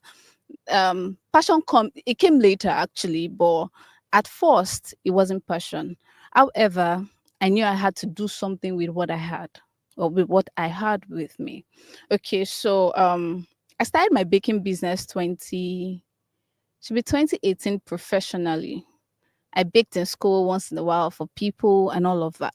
But 2018, I decided to, okay, how do we make this thing profitable, that you can survive on it and it's going to be so sustainable? How do you make this business or whatever you're coming up with be sustainable? Decided to upscale, very importantly, before you start saying, okay, I can do this. I decided to upscale my skill with, I think, all the money I gathered that December, because December is actually a peak period for cake businesses. I gathered all the money, then I used it to pay for a training. It paid me shabo. It's one of those things. So I paid. That was more like a shift, a drastic shift. Okay, so I started seeing business differently. I started perceiving things differently, because you need to understand that it's beyond do this. I can bake, so I have to just bake. There's science and arts and all. You have to study everything together if you really want to run the business successfully. So beyond just, you have to understand finance. I mean, when you were talking, I was like, that. You have to understand finance. You have to understand customer service. You have to understand so many. So while you are so passionate about the skill that you have, please also go out for the soft skills. If you have just the hard skill, which is the work, it would not help you to have to sustain the business over the years, because after a point you just realize that you're drained, right? No fallback. So when the business is at a very low period, there's nothing to fall back on to say, okay, we can. One of the things you want to start doing to yourself or for yourself currently is, what are the other skills I will need to run a business? So passion is very, I usually advise people, ensure you are passionate about it. So with that passion, tailor it to how can I maintain or sustain or transform it into a um a sustainable business. Let me use the word. So number one, you want to learn all the soft skills that it's needed. Number two, you also customer oh god, what's in my head? Customer experience management. Okay, I was once a customer experience management. That's what is coming to my head actually. So, but your customer service needs to be top notch. When you want to run a business, you need to learn how to take feedbacks, both positive and negative. It would go a long way. I think currently most of my jobs comes from referrals. I do arts. I run arts, right? However, most of them, oh, I got your number from this person. Oh, I got your number from this person. All of that is from customer experience. It's actually from your customer service. You deliver a cake, you follow up with, after the person has gotten it, you're asking, please give us your feedback. Whether good or bad, we'll take it. It's my business, I'll take it. Then what do I do with the feedback? You don't want to be like a, sorry to use this word, a regular Nigerian business that just take good feedbacks and don't take the bad ones. Or the bad ones, you just trash it and say it's because they don't understand you. I don't know if that happened. They don't understand you. That's the reason why they're giving that kind of feedback. No, take it and say, okay, how can we turn it around to leverage on those things and move ahead? So you're looking at your customer soft skills, you're looking at networking, you're looking at collaboration. Now the business currently is, hi God, is so choked, right? Is so choked that if you say, okay, I can do it all by myself, you run out, you burn out. So you need collaboration a lot. Or what can I do? Oh, okay, December is coming. They're doing AMPA. Who is doing AMPA? You put money. Yes, you're making money. We're good. We are winning. Do you get? Okay, what can you do? What can I do? Especially during Valentine, all the seasons, Valentine seasons, Christmas seasons, you know, you just want to collaborate and leverage on relationship. You don't want to burn bridges in business.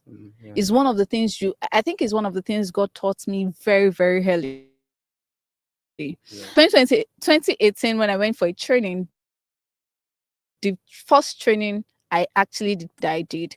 And I mean, the woman was really nice, but we are humans, we have our flaws and all. And I kept hearing, nobody ever told me this word. You don't leave a place on a bad note, regardless of whatever the person does.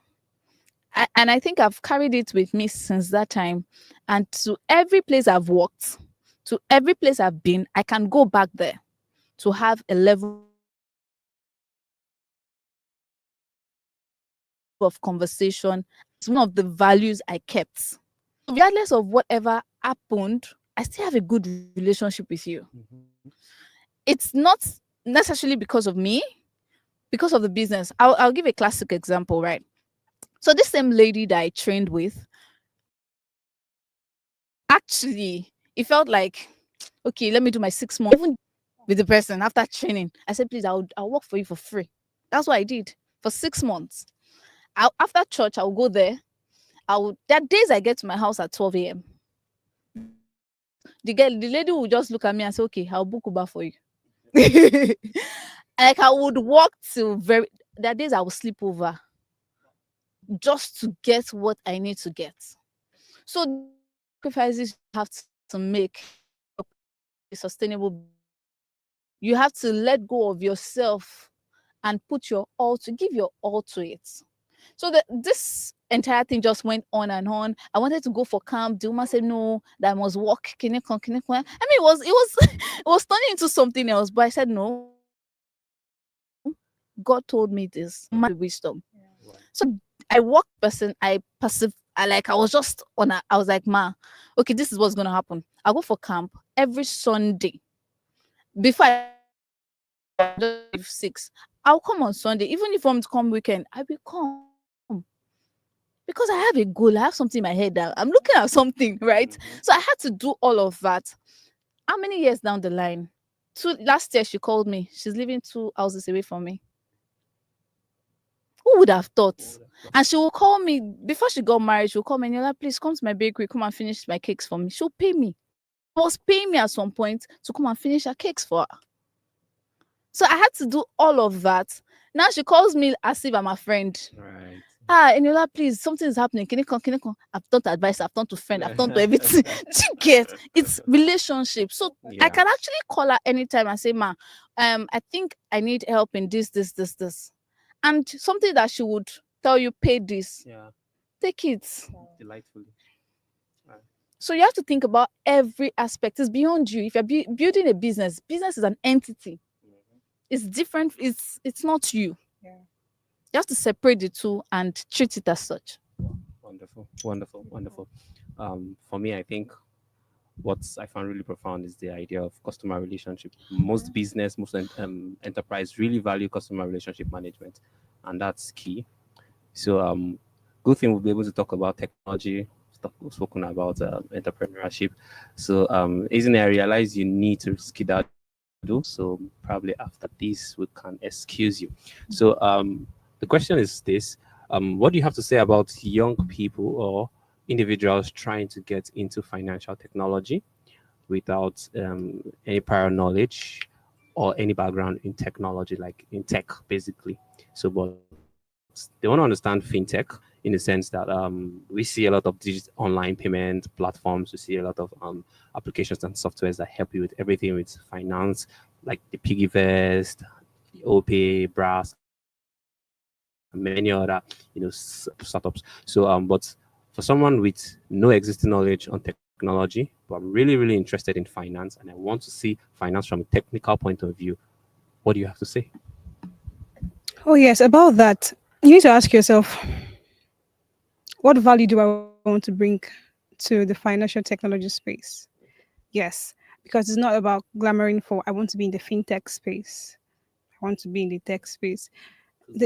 Exactly. Because the truth remains that you can be in the fintech space without doing the techie things. Yeah. It's about the value that you bring. If the fintech space keeps evolving and your value to them keeps evolving with time, whether you are doing the tech but you're not doing the tech. They'll keep picking you Mm-hmm. over someone that writes code, over someone that supervises the payments or whatever it is. So you should ask yourself, what value am I going to bring to the fintech space? Because we hear a lot of, I want to do tech. Why do you want to do tech? Do you want to? I heard Mrs. Yvonne talk about trend. It's not just about the this one challenge, this one. There's something also called career challenge, career trend. And I think I've seen it in this dispensation where everybody just wants to do tech. Why do you want to do tech? Right. Why? Is it so that Yeah. I think I saw a meme that said there's money in it, but it's blood money. Because you sweat. Yeah. You. Yes, you will. But then People the whole idea is, what value am I bringing to them? What value do I want to add to these people? Going for a job interview and they're asking you, what do you do? All of those things. They want to ascertain and know, what value do you bring away from the technological part of it? What value do you bring? Do you know that someone that has 10 out of 10 communication skill would do extremely well anyway? Yeah. Because communication to managing every business strategy. You can Being literally talk your way out of anything. exactly being able to tell someone what you have in your mind is not easy. Actually. Yes, it is not. How do I transfer what is inside of me to you so that you can take it as a vision and start running with it? People don't, and especially in the world of remote working system, Yeah. when you get to send only see your emails and just using charge craft your emails to people. Do you send emails and they don't lose touch of them? How do you craft your emails that you're sending to people? Remember, you were asking me about how do you enter into the fintech space without any background? And my sincerest answer to this is, what value are you bringing to them? First, How can you be useful? exactly? How can you be useful? It's not just about a tech trend. How can you be useful? What do you want to become? Start from the end in mind. Right. I think it's called reverse engineering or something. Yeah. Start from the end in mind. Yeah. Starting from the end in mind is 2030. Who do I want to become? I mean, somebody came to ask Jesus, how can I make heaven? I say you have to be the BE word. Yeah. So who do I want to? What value do I want to create? What value do I want to offer them? Okay, and who do you intend to become while working with them or while working in that sector? Because I mean, if you don't have any goal in mind, you're just going to be pacing around the fintech space, pacing around the technology space. I mean, the fintech space is a good space right now because everybody is trying to automate their payment system. I want to sit in my house and when a certain, yes, especially when you want to do budgeting now, when a certain amount of money enters into your account, you can automate your spending. Yeah. And automate, yes. So the bank just channels different percentage of your money to different places. Oh, really? Yes, it happens. And you're wondering, how does this thing happen? First, which value do you want to create in the fintech space? It's a deep question, actually. I think that's where you should start from. Then when you understand the value that you want to create in the fintech space, then ask yourself, what's the process? How do I get there? What you get? Wow. Awesome. Thank you. Awesome. Thank you very much. I think it's okay for me to release her, right? No, it's fine. You can. Okay. All right. That's fine. All right then. So I'm going to be challenge the same question to you, Kingsley. The same thing, but let's look at it from the AI industry or the AI field, right? Someone with no background, no technical know-how, not a tech savvy. I want to see how I can use AI to improve my business. Recently I was talking with a good professor friend of mine, and he wants masters in artificial intelligence that has to do with business. And I was like, wow, great, because every business owner is looking at, okay, emerging technology, artificial intelligence, how can it help my business, basically? So not just for people that own a business, basically everyone that's probably in fashion. Yeah, someone has walked up to me and asked me a question: how can I integrate AI in the fashion space? So looking at multiple industries, what can you say? How can we integrate artificial intelligence in various industries? Okay, thank you very much for the question. I've been asked these questions 1,000 times, and people most times really get swamped up with technology. and they get swamped up with, you know, with trends. You've heard everybody talking about AI, and they say that AI is the new oil, and some people are saying that in fact the the first in fact the first 2 3 persons in the world, they are AI guys. I'm watching that, this AI, what, how can I use it for my work? So what you need to do is that, what you need to look at, just as the way Ezine said here, I really appreciate our contribution earlier. If you, let's look at a bank, or let's look at a bank. It could be any field. Everybody in the bank are not just bankers. In the bank, you have their social media manager. In the bank, you have their front desk. They have care service. In the bank, they have their engineers, those that are software engineers that makes your app, being able, you're able to use your app. And they have several persons, several teams that forms the banking team and makes everything work. Um, at the current stage you are in the world, though artificial intelligence is not a new concept, it has been since the 1960s, 1950s, right? But the trend of generative AI, NLP, the natural language system, right? All those things are new terms, new trends, and people are trying to understand it. What you need to do is, if, for instance, you are doing a business that's probably there are a business that requires physical presence, for instance, baking, that for you to get to use AI, probably you have to get a robot. I mean, you don't expect an SME to buy.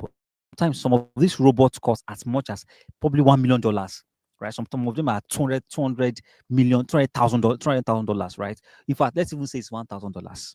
You that, you that in a month, in a month, in a month, you know that everything you are earning in a month is 200K, and you want to buy a bot of $200,000. Which day? So what business as a whole, look at segment your business and what current tool can improve a segment that you're doing. Because the idea about to improve productivity. So you have the, definitely you know that AI cannot go to bakery to bake for you. Yes. Currently AI cannot mix flour for you. Maybe there are, but you cannot afford the one that can mix flour. But at least you can get the one that can help you write content. For if you just probably deliver it goods for customer satisfaction, customer feedback, at least you can get a tool that can do that.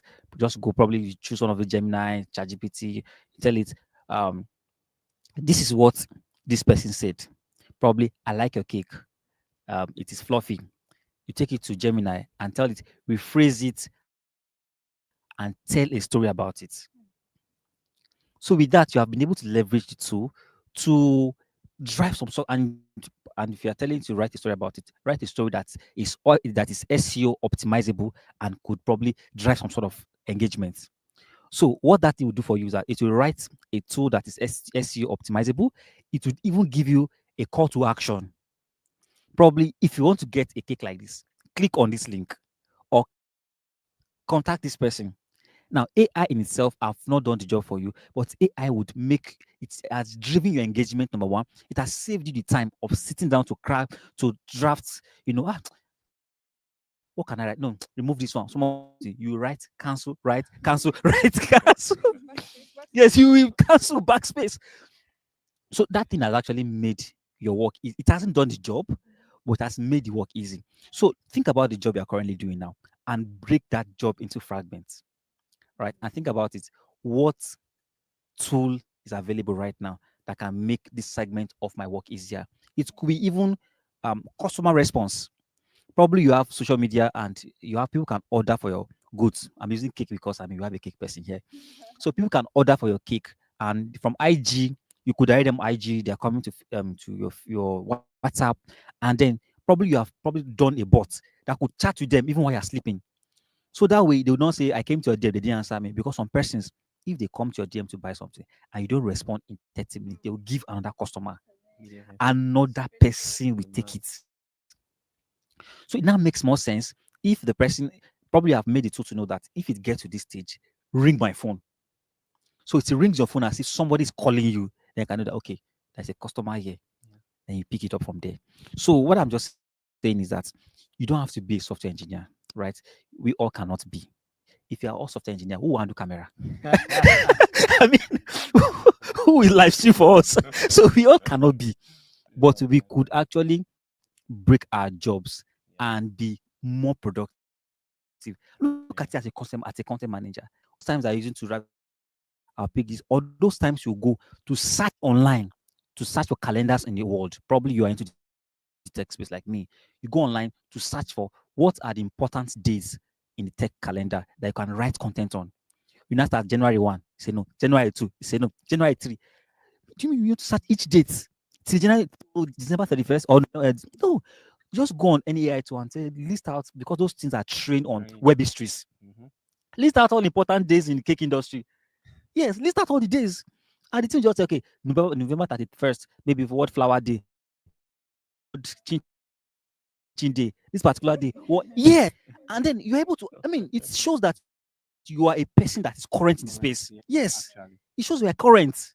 So AI might not help you do everything, but it could actually make you current. It could drive engagement, to give you more customer response. It could give you more stuff, but maybe not totally do your work if you are in some space, but actually try to leverage on the productivity that it brings in some segment of your work, so that you can channel your energy to the part that really needs human autonomy. I mean, for instance, how many cup of flour should I put? How many egg? Say, yeah, break all your egg. It's finished. It's finished. Yes. So you're able to know, okay, those things that really need human autonomy, that needs human emotions, all that human has. So just channel your energy on that one and leave others maybe for a tool to do for you. I think I'll just take a pause from there. Well, thank you very much. Wonderful, wonderful. So basically, everything we've heard today is just talking about innovative ways to do things that we're currently doing and just find better ways to get them done. Thank you very much. So I just have one final question, and that question will be going what I'll be asking everyone, and it's because for certain I believe everyone seated on this panel really has multiple engagements. Some people have multiple jobs. People have multiple. I like the way isn't is eyeing me because she gets it. So yeah, and one important thing is how to manage all of them. Just on Wednesday, I had to go to the office, and I was just telling my boss like, I need to find a way to manage stress because people are stressing me. But some people will say, okay, he was recommend like herbal tea and something. But then it's not just always going to be about stress. Some people find it difficult to manage their time. Some people find it difficult to manage their resources and find it difficult to even manage themselves, right? So I just want to hear points or strategies or what has worked for each of you on how to manage multiple roles, multiple jobs, multiple engagements, and everything of sorts.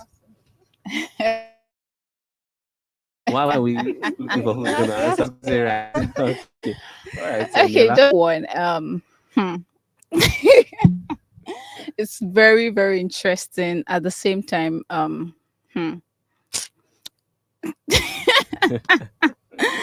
because I mean, when you think about it, you're just like, in fact, okay, it was, for example, I think it was between June to like August, September. I was going to celebrate myself like in grand style. I love Like, that. I'm serious. Absolutely. Absolutely. Because of the how I managed whatever I was doing that period. It was a lot, right? But then I just had to sit down with myself and say, okay, what's the best way to go about it? So I started delegating. Right. Right. I have someone for my business, right? I'm like the only full-time employer, right? Yeah. Every other person is on contract base or something. So you go to the market.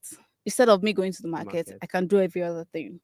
So you go to the market and then you handle the social media pages because I can't manage everything. So I have people that do different things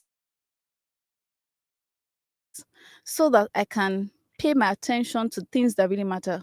Because I realized that if you don't do these things, you would drop some important balls. Absolutely. And you would look back and just, how did I do this? Yeah. But there's something called, you can be so overwhelmed with your task, with your office work. My office work is very, very time consuming. Very, let's just leave down. But I had to just look for a way to manage the entire thing. So I delegate, I take some time out for myself. I take care of myself, right? There are days where I just tell myself at this junction, I've tried. Actually. Yes. Let me take some time out, drop every other thing, and just stay by myself. It's just a way of coming back, right? And recovering and all that you've done. And also for me, one other thing I do very well is when I see that things are becoming unbecoming. After so much delegation, and probably is even not working, because sometimes you can give somebody some things to do and they're not doing it, they're not giving back the results that you want, right? You'll be ready to spend the money. Yeah, be ready to spend the money. Is it that you spend the money or you spend the time? So you pick the one you want to spend. Do I want to spend the time and on this particular thing, or do I want to spend the resources? Right. So also, and it doesn't mean that you're now going to be lavish. You now lavish the entire resources on trying to employ this and employ that. You have to go back and look at your money, the money in your account, first of all, to know what exactly you want to do in that light. So sorry, excuse me. So I had to do all of that, put structure in place. So I work with structure. I have someone that cleans the house. I don't have to clean my house. I have some that, different segment of your lives that if I do this, I'll be more productive. So let me put my energy. Structure basically will do it for you. So that's structure delegation. It will do it for you. Wonderful, isn't it? All right. So I want to pick from where Eniola not stopped, but something that she said that is very profound and key. She said at this juncture she has tried. But we need to know that every one of us, we are not at that juncture yet. Yeah. Okay. So let's not have this mindset where you've done. I think I learned that from Kingsley back then, not to celebrate yourself too soon. Too soon, right? Exactly. Because sometimes we think we have done an enormous task and you've not started. So I think that so I needed to pick that and say that as well. Yeah. But for me, two things that I would like for us to get about managing ourselves, managing our time is this. One, what's the best use of your time now? What is the best? What I am doing, is that the best use of my How time can we identify currently? that? You know who you want to become, the goals that you set for yourself quarterly, biannually, annually. Okay. What you're doing currently, the accumulation of everything. If you do that in the accumulation of what you're doing, if you do it for the next 60 days, would it lead you to that goal? Okay. The quarterly goal, the monthly goal, quarter, biannual, all of them. Would it lead you there? So that's the first thing. The second thing is, do not let someone's lack of plan your plan. How far, guy? Where you did? I know they do that one. Exactly. So that I planned myself and another person did not plan. Don't let someone. Yeah.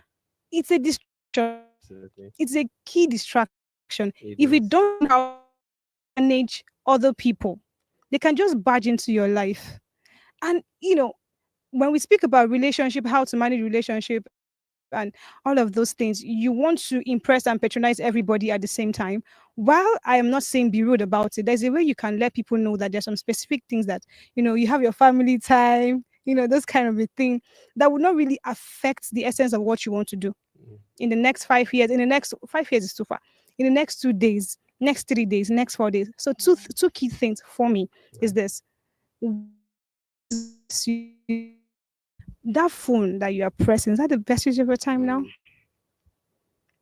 Because we talk about stress. Honestly, if you don't do what you're supposed to do at a certain time, when you start doing it, it becomes stress for you. True. True. It really becomes stress. Yeah. If you're able to itemize, prioritize, I think to-do list helps a lot as well. Prioritize your time. And when you're prioritizing the things you need to do, please don't say, I will write this code. I would make bathing soap. I will send data to finance team. Mm-mm. I will send a mail to finance team 10 a.m. to 10:30.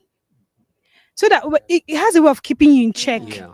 When The it's time 10, to 11, it. you're saying 19 minutes more. I'm not done with this. When it gets to 10:30, what did I achieve within 30 minutes? It is then you know that 30, because I was asking myself, is it still 60 seconds make 1 minute? 60 minutes make 1 hour? Because when you are so conscious of your time, you would be very productive. You would not confuse business and productivity. I think I'd like to stop there. Well, thank you. Yeah. Kingsley. That's still not the point, though. Because That's not the point. But what I just want to say is that what you can actually control is yourself and your time. You cannot control what other persons want to do, or because what other persons are planning for you. And for me, and it's not about, it is really not all calls, because when I see some, I just like this one, 30 minutes. We're actually talking. What are we talking about? Laughing, talking. So I mean, I'm not saying that we all have different things we are doing, right? Because for somebody like me, sometimes that I look at, and that is why I keep calendars. Keeping calendars doesn't mean you are very, very rude. It doesn't mean you are very proud. It just means that you are trying to block some particular day for some particular things. Honestly speaking, I had to learn that the hard way, because at some point, because I was just starting my career, I was saying yes to everything. So I was, hello, will you be available? Yes. Will you be available? Yes. So I discovered that I've said yes to 3 people on the same day. On the same day. And most times, sometimes it can run somebody mad. Because if I tell you 3 persons yes, it means that a night before that day, I'm not going to sleep. Because I will spend all night preparing. I love to deliver. So I will wake up all night, and if it's not time to deliver, go, my eyes is red. In fact, I recall there was a particular place I went to, and I was on the stage, and you said I was dozing because I was tired. Oh my God. I was just shaking my leg. Like, so what am I saying is this: keep calendars.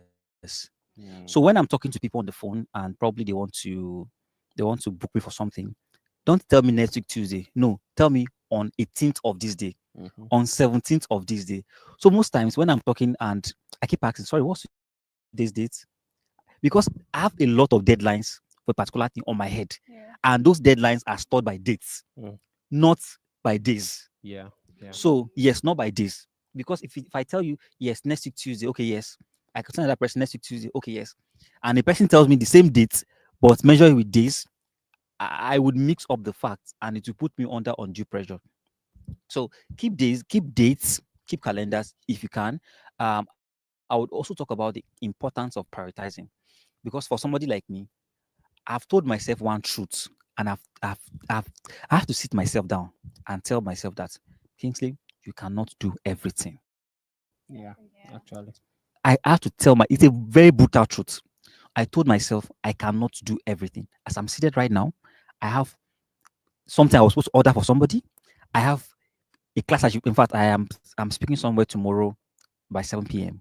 and I have that one. I'm in a wedding tomorrow morning. You know, I have a whole lot of things. I have applications that I'm working on. I have strategy document I'm to send somebody. I have meetings I'm supposed to, like, it's a whole lot. So I told myself that, bro, you can't do everything. So what I do is that when I wake up in a day, what is really important for today? Right. This. Okay, I write them. So what I do is that I write everything I think I should do for the day. So I write everything. In this everything, what do I think I should really do? I mean, what do I think that if I don't do it today, everyone might fall down? I list those things down. So what I do is that in order of priority, I first attend to all those things. So once I'm done, I see done. I say good. I first give myself some break. So what I do is that YouTube shorts, all those things, those for me, I see that as reward. If I've done this, or more, let me come and check status. I will check a WhatsApp status. I will check everything. So for me, honestly, I see those things as my own reward because I've done this, I've done this. And when I'm doing it, I'm calculating by 10:30, anything I'm watching. If it is 10:30, sometimes I can be carried there. I'll be like, okay, 5 minutes more, 5 minutes more. But what I'm saying is that things are designed to drag your attention. The owners of so if that is why you see that they pay YouTubers by watch hour because they want to take that your time. So they are making money off your time. So they need to give you something that would always keep your eye glued on it. That yes, they pay by watch hour. 1,000 watch hour, they give them money. So they must give something that must give them that 1,000. That's why they keep giving you comedy. That you will laugh, laugh, laugh, laugh. And you go on the channel, keep watching, and 1 hour is gone. So tell yourself the truth, keep calendars, prioritize, and don't be too hard on yourself. Because I recall there was a time, I mean, I was during those days I was with Ezine that those days. I mean, we're at a place together. Time any day in the life you wake up, you see me on the spot. Because I look at it that or more. And what was motivating me? I don't want to suffer for this life. I cannot, I cannot keep suffering. So, I was motivated that oh, I can't keep being poor. You know, though at early stage in your life, because when people say don't kill yourself, don't kill yourself, I think at some point you should kill yourself. No, don't kill. I don't say kill yourself. I don't say kill yourself. I mean, get the context. Get the context, right? At some point, you need to stretch yourself. Maybe that's the word. Yes, yes. Stretch yourself because you need it. Like you need the resilience, you need the focus, you need the track record, you need all those things. So I can't keep. At some point, it really matters. You really need to stretch yourself, not kill yourself, right? At some point, you have to look at it, and then when you are stretching yourself, you need to know where is the limit. Where when I get to that point, whatever I am doing, for most people that are with me, they're always surprised. I just put my glasses, close my laptop, I'll go and sleep.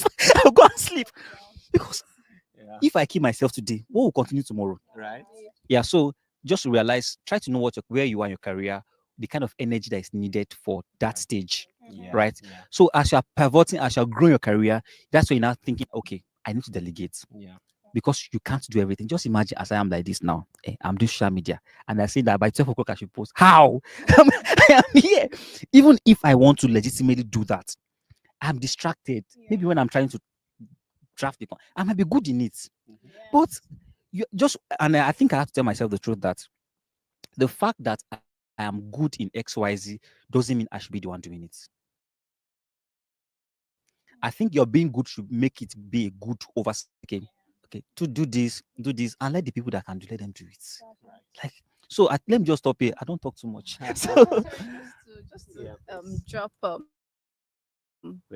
productivity tool, okay, that can help us as individuals for calendars and for your to-do list. You can try Trello, Notion, Airtable. These are platforms that can help you manage. I use Airtable actually for my structure. Yeah. It just helps you structure everything you need to do for that day. And you can go there to do in progress, done. You get. So it gives you that. Okay. I said Trello, Notion, or Airtable. So any of them will do the work for you. So it helps you. Thank you. Yeah. Thank you very much. Thank you, guys. So I think capture a lot. We need to that there are things we need, right? We need to be responsible and know time is right, and we need to like have calendars, like Kingsley said, and a couple more. And I think this way we'll be able to do the very best we can, right? Yeah. So thank you very much, guys. Thank you for being here. All right, we have questions. Okay.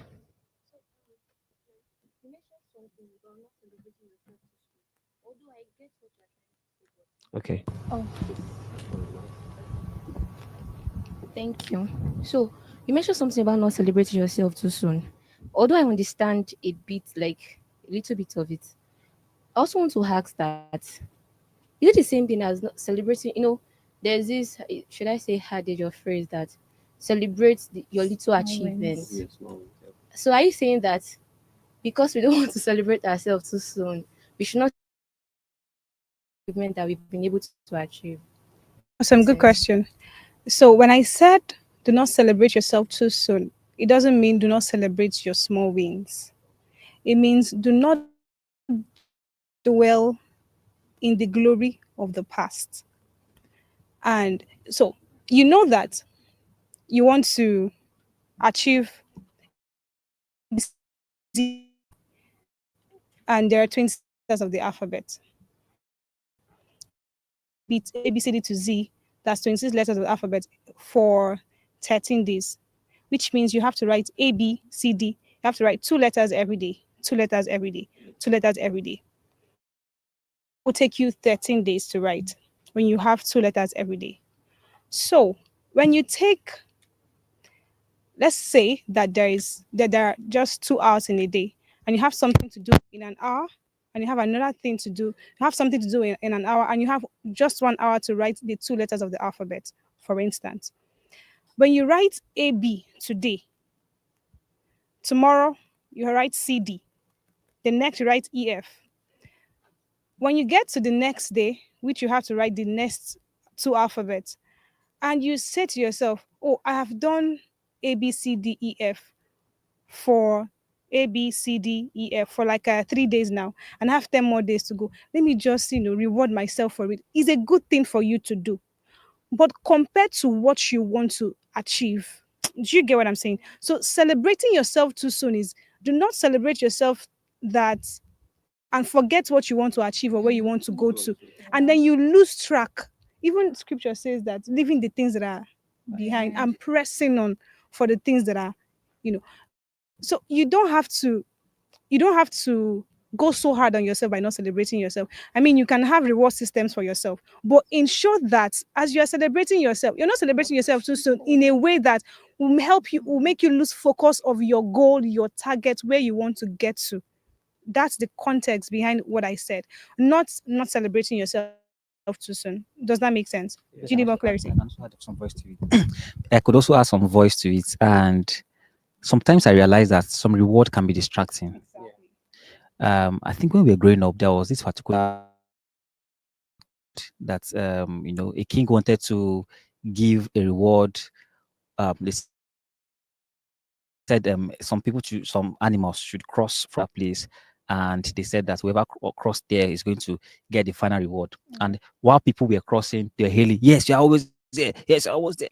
And some of them were, and if you get distracted, you other side there.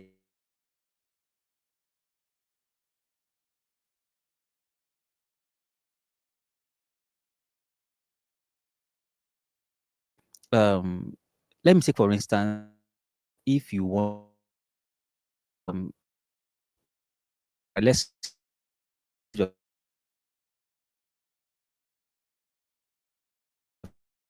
who are already some words that you will get that makes you so carried away in your recent feat that you will not get more energy to go for the next one. I mean, I have gotten such before. I've gotten such before. And that's why most times when it comes to all these hailing accolades, for me, it's distraction, honestly. And you need to look at it. It's good to celebrate yourself, right? But you know that reward for hard work is more work. And you know where you want to go to. And where you are, it is even not comparable to your own estimation of where you want to get there. So you are quick to avoid distractions. Celebrate yourself, but don't be so swept. Is it swept in English? Don't be so. I mean, don't be covered and I mean, let that celebration overwhelm you that you really cannot see where you are going to and you are distracted. So yeah. Okay, thank you. Any more questions? Okay. You celebrate. You celebrate it.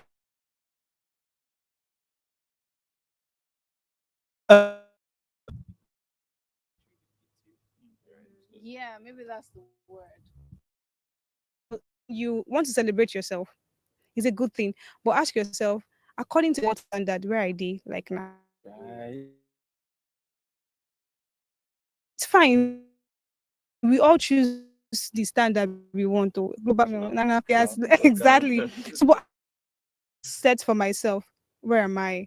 Should I do what feels like him? No, now sometimes stages in your life, do you understand? Yes. Okay. I was thinking as the one has, but I really want to ask this. So, in prioritizing, I think while I was growing up, we have big tasks to do the big task. Is that realistic? Especially So I'm going to say what works for me. For me, I do the most difficult things first. Because when I defeat the most difficult things, the other ones are easier for me. So I'm going to use happened 2 days ago. Was it 2 days ago now? Yeah, I think 2 days ago. I was meant to send a document to get a loan facility for an investment for some subsidiaries. In the task I was supposed to deliver or to do, there was a part of communicating to the different subsidiaries to get their data and their story down to me. There was a task that involved me creating a chart, a graph to be able to visualize to the people that we're going to get, I don't want to mention, but to the people we're going to get the loans from. Okay. So, and some other things involved. I think that the mistake I made that 2 days ago was not sticking to my usual pattern. And my usual pattern is get the most difficult one done first. And for me, communication is so good for me. I mean, I can be telling you to do this, for the people I work with. I can tell you to do this while I'm doing some other things. But 2 days ago, I channeled my energy into getting the information from them, forgetting that I can be getting this information while doing this. Or I will take just an hour, focus on this visualization that I want to get achieved. Then the communication now comes second. And all of a sudden, just few minutes before the time, I realized that the chat was not up to date. The chat was not up to date. I didn't have the Excel where the database was. I had to start in few minutes, start getting the numbers. Not there was no Excel sheet that had the database. I had to start copying out the from the PPT. I copied every number that was there. Check out if I started on time.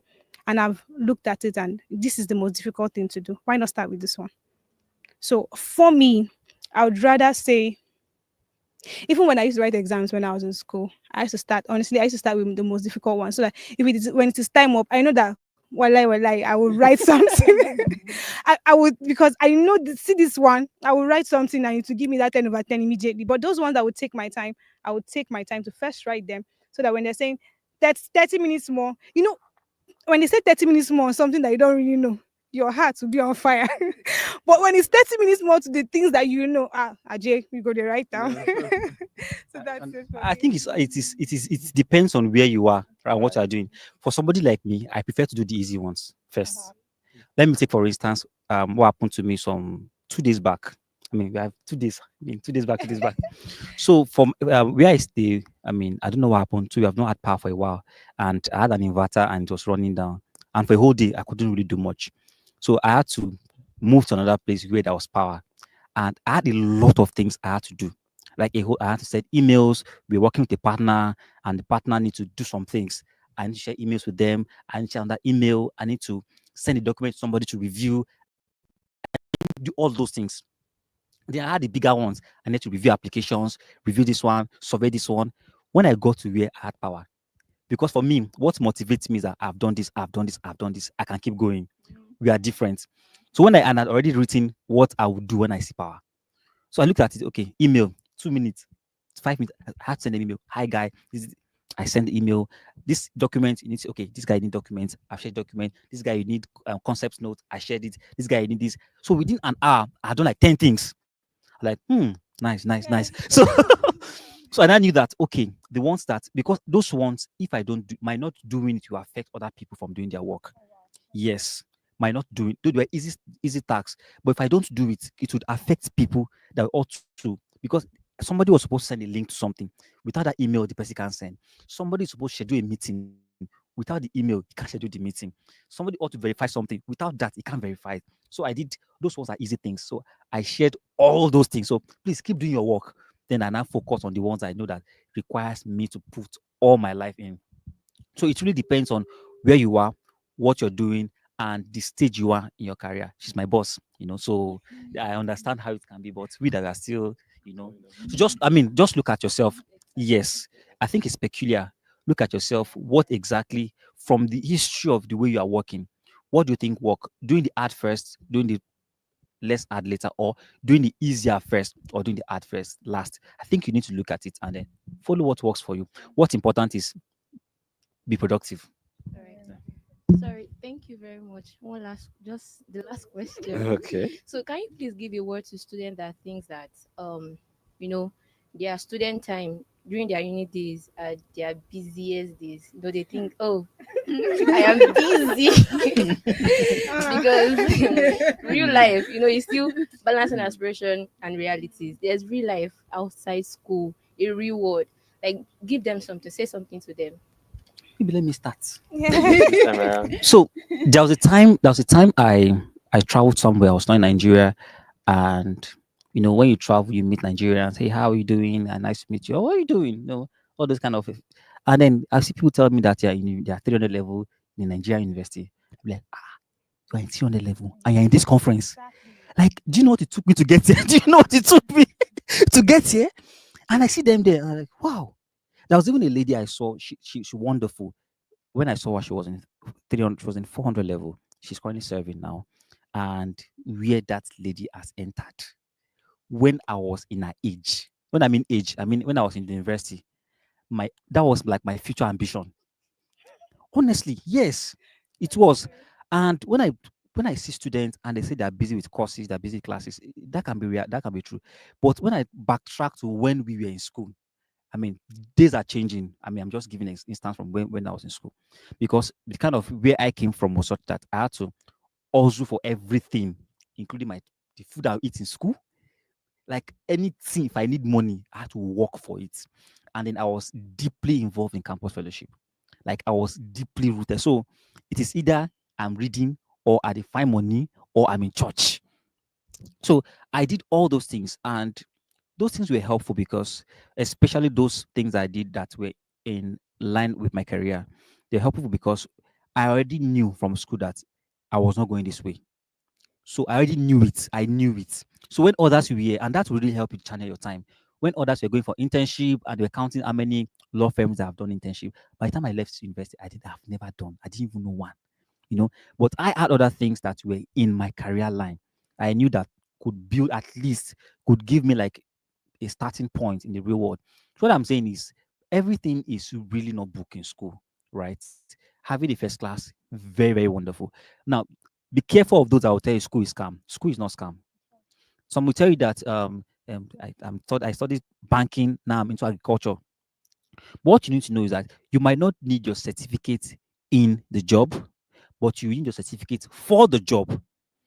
That's why they'll tell you that for qualification, you must have certificate in XYZ. You must be a graduate in XYZ. Doesn't mean that you need that thing for it. I mean, you need that thing in it. But we need to be sure that you at least you have some basic skill and you have some sense, right, to get into the job. So yes, and you could actually give some commitments. So what I would advise is that while in school, while your academic is your priority, you should also be flexible. Honestly speaking, those times that you used to sleep, those times you used to gist your all mates, those times you used to, I mean, probably if some kind of poverty, maybe not poverty, maybe some kind of lack, and that's the word. If some kind of lack has hit you in this life, you will know that no be book, no be book they suffer.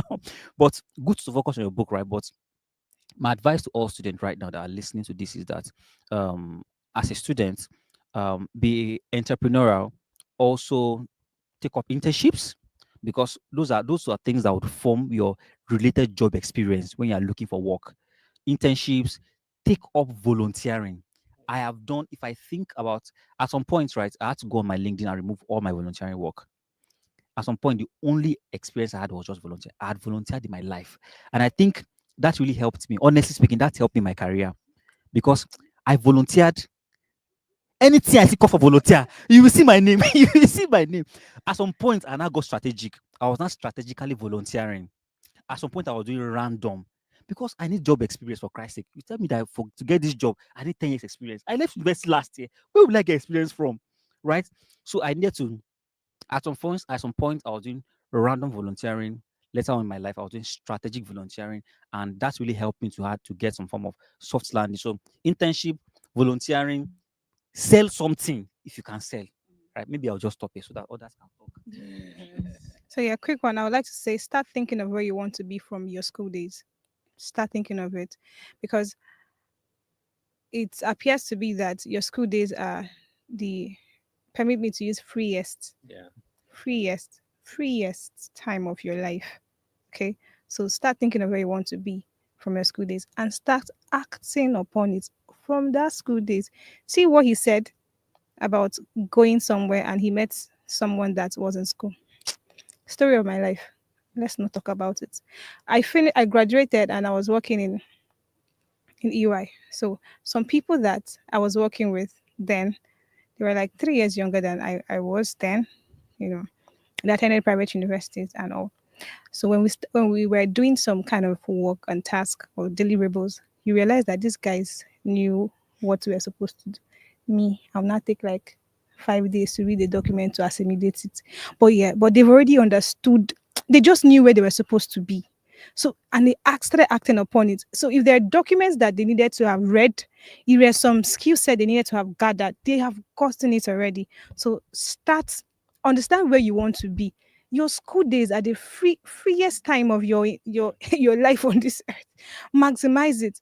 You would think you don't have time until you sit down and get your phone and ask your phone to relate to you how many hours you spend on either social media or spend pressing your phone.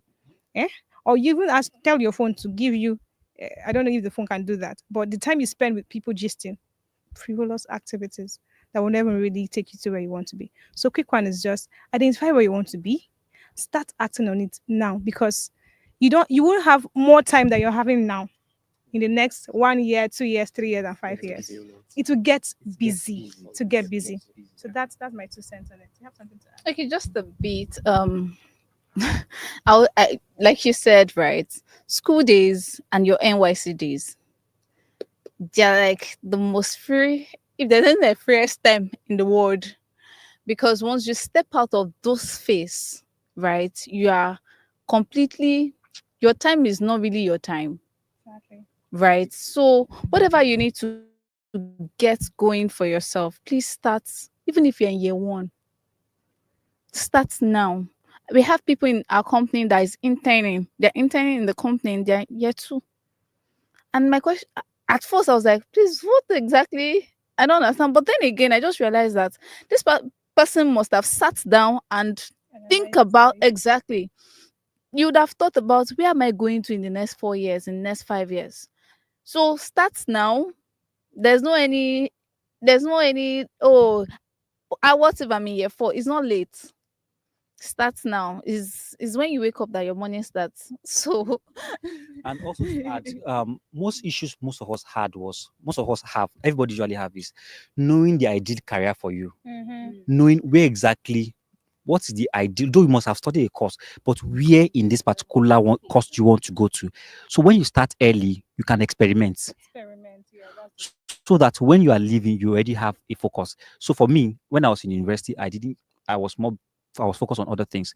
So I had to tell myself that, okay, in my NYC days, I get free money for not doing anything. I mean, government will pay 33K. So what can I use that 1 year to do? I have to tell myself, because I know that once, I mean, as a copper, nobody will ask me money. My family will not ask me money. They know I'm serving. So copper no get money. So I have to take, and honestly speaking, I took advantage of those things. So what I did that year was that I took those years to anything I see conference, you will see me there. And what I was doing was that I was strategically going there to network, collecting numbers. I mean, So all those things were now things that now helped me along the line. So what I'm saying is this: you don't have to wait till you're done with university before you start experimenting. Where do I want to get settled in my career? You use those undergrad days, those NYSC days to make all those mistakes. Yes, make all those mistakes. Do all the branching. Do all those things. Yes, do it, because all those things will now count at the end of the day. It's when you get settled in where you want to go. Thank you. Okay, thank you very much. Beautifully said. I think we're coming to an end of this session, and please let's put our hands together for our beautiful panelists. Great insight, great insight. Thank you very much. So yes, I think that's all. So are we going to take pictures?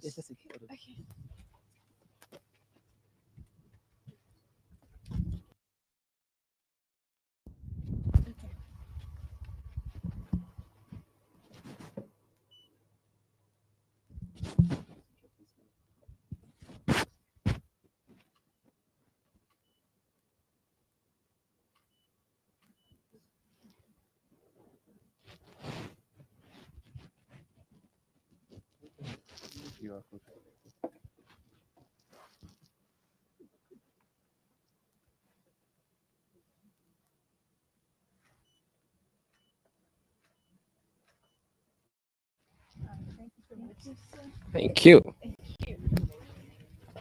Okay, I'm back again in a different shade. Yes. So I believe we all had a wonderful session with that. I believe there was a lot to learn and a lot to, keep on with after this. So yes, going forward, we have our country director present here, and I would just like to invite him for the keynote speech. Right. So let's get this.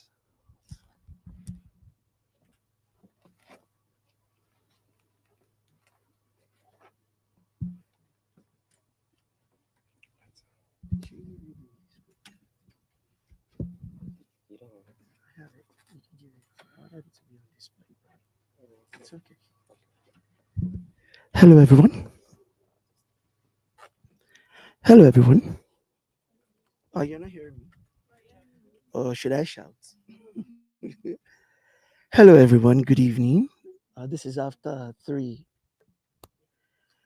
I hope you've had a wonderful day so far.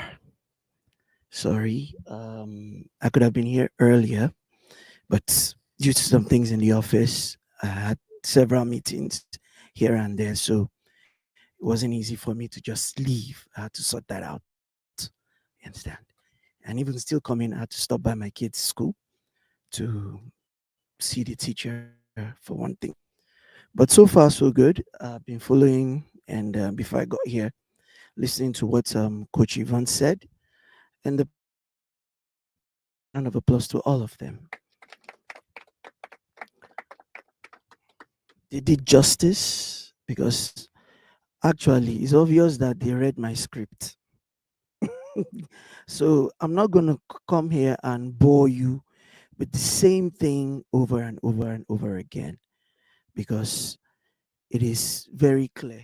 And you can see that all they have said, from Coach Yvonne down to what Kingsley said, what Eniola, Ezine, what they all said, you see that they are all interwoven. They are all interwoven. Mentioning the same things, and because there's no way you can balance and reality without those things that were mentioned. And um I'm just going to bring out 3 points. Although I wanted to highlight on them, but they're just going to be bullet points because these things are clear. But for you to, like we said, beyond the horizon, balancing aspirations and reality. So for you to go to A to Z, just like Izine said, seeing the end point from the beginning, right? That's what she said. Cool. So, in a nutshell, if you rephrase that word, that means for you to aspire or have an inspiration, that means you have a vision, right? Cool. And during their discourse, they mentioned something, and that is what I want to use to just explain, or should I say, to just vision, because at the end product, if that vision does not produce that product, at the end of it all, if vision does not produce that end product, then it's a waste of time. So if there's anything that is being said, if you must go home with this. Vision produces value. Vision produces value. That's the end game of vision. So whichever act of life or whatever sphere of life, maybe you're a teacher, you're a minister, you're an entrepreneur, you're a student, whichever sphere of life that you belong to, and you have a projection at the end of it all, if it doesn't value, then it's a waste. You've just wasted. There must be value. There must be substance, value. And for you to be able to produce value, that means you must also develop yourself and bring out, make yourself valuable to be able to give out value. You cannot give what you don't. You can't. And for you to give what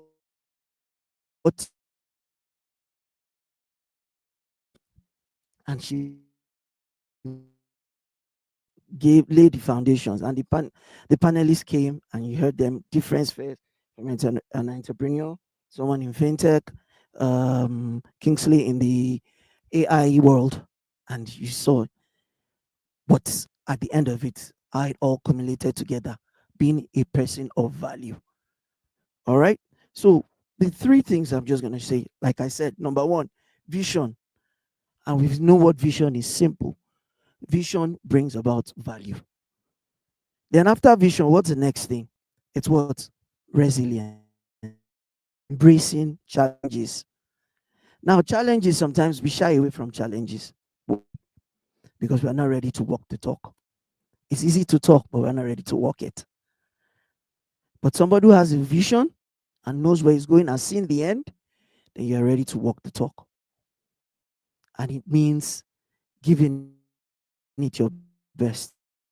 It means fighting. It means going the whole, stretching yourself. We have to get out of our comfort zones for dreams to become reality. Okay, fine. You talked about Tony LMLU. We have big, even the musicians, the artists. Do you know what it is to sit down in the studio and mix beats?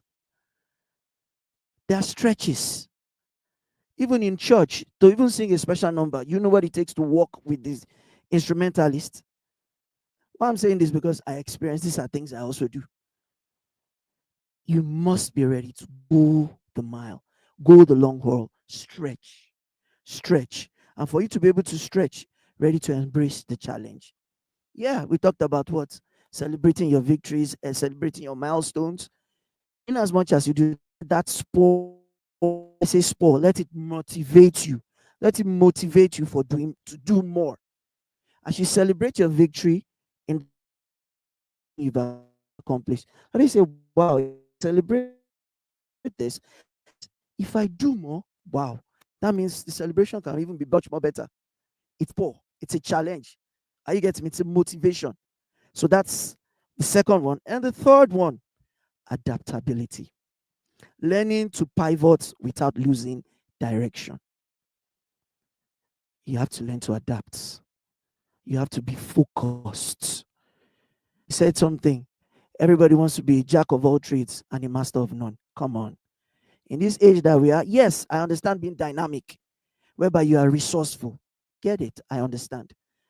But in as much as you are being dynamic, being resourceful, but you must be known for something. You must be skilled and build yourself up in something that you stand, that you represent. That's why I said at the beginning, you have a what? A vision. You know what you be. Not that today you are doing this, just like you said, this one is trending. They leave this one is now trending. Dump it. This one is now trending. No. Anybody who dilly-dallies can never, ever attain anything because you what? You just meandering, wasting time. So focus, having your eye on, staying dedicated, being ready to pay the price, adapt. See, we talked about, okay, from aspiration to reality. There are two coins to that. A to Z.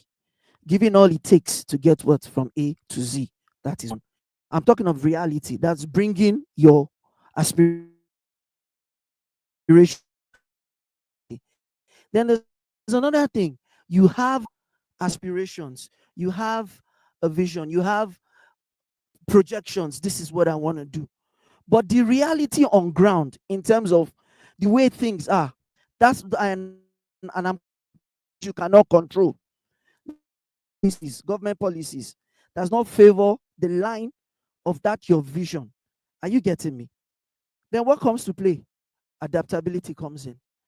How do I now make myself valuable based on the way or the trends things are now, to be able to still keep that dream alive, walk around it? I might have a roadmap projecting from A to Z that I have to go this way.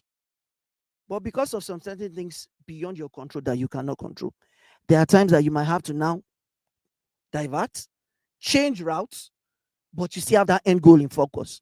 Why? Because the time you were setting that goal, you were projecting with a reality that I will get there. That is the reality you're having in mind.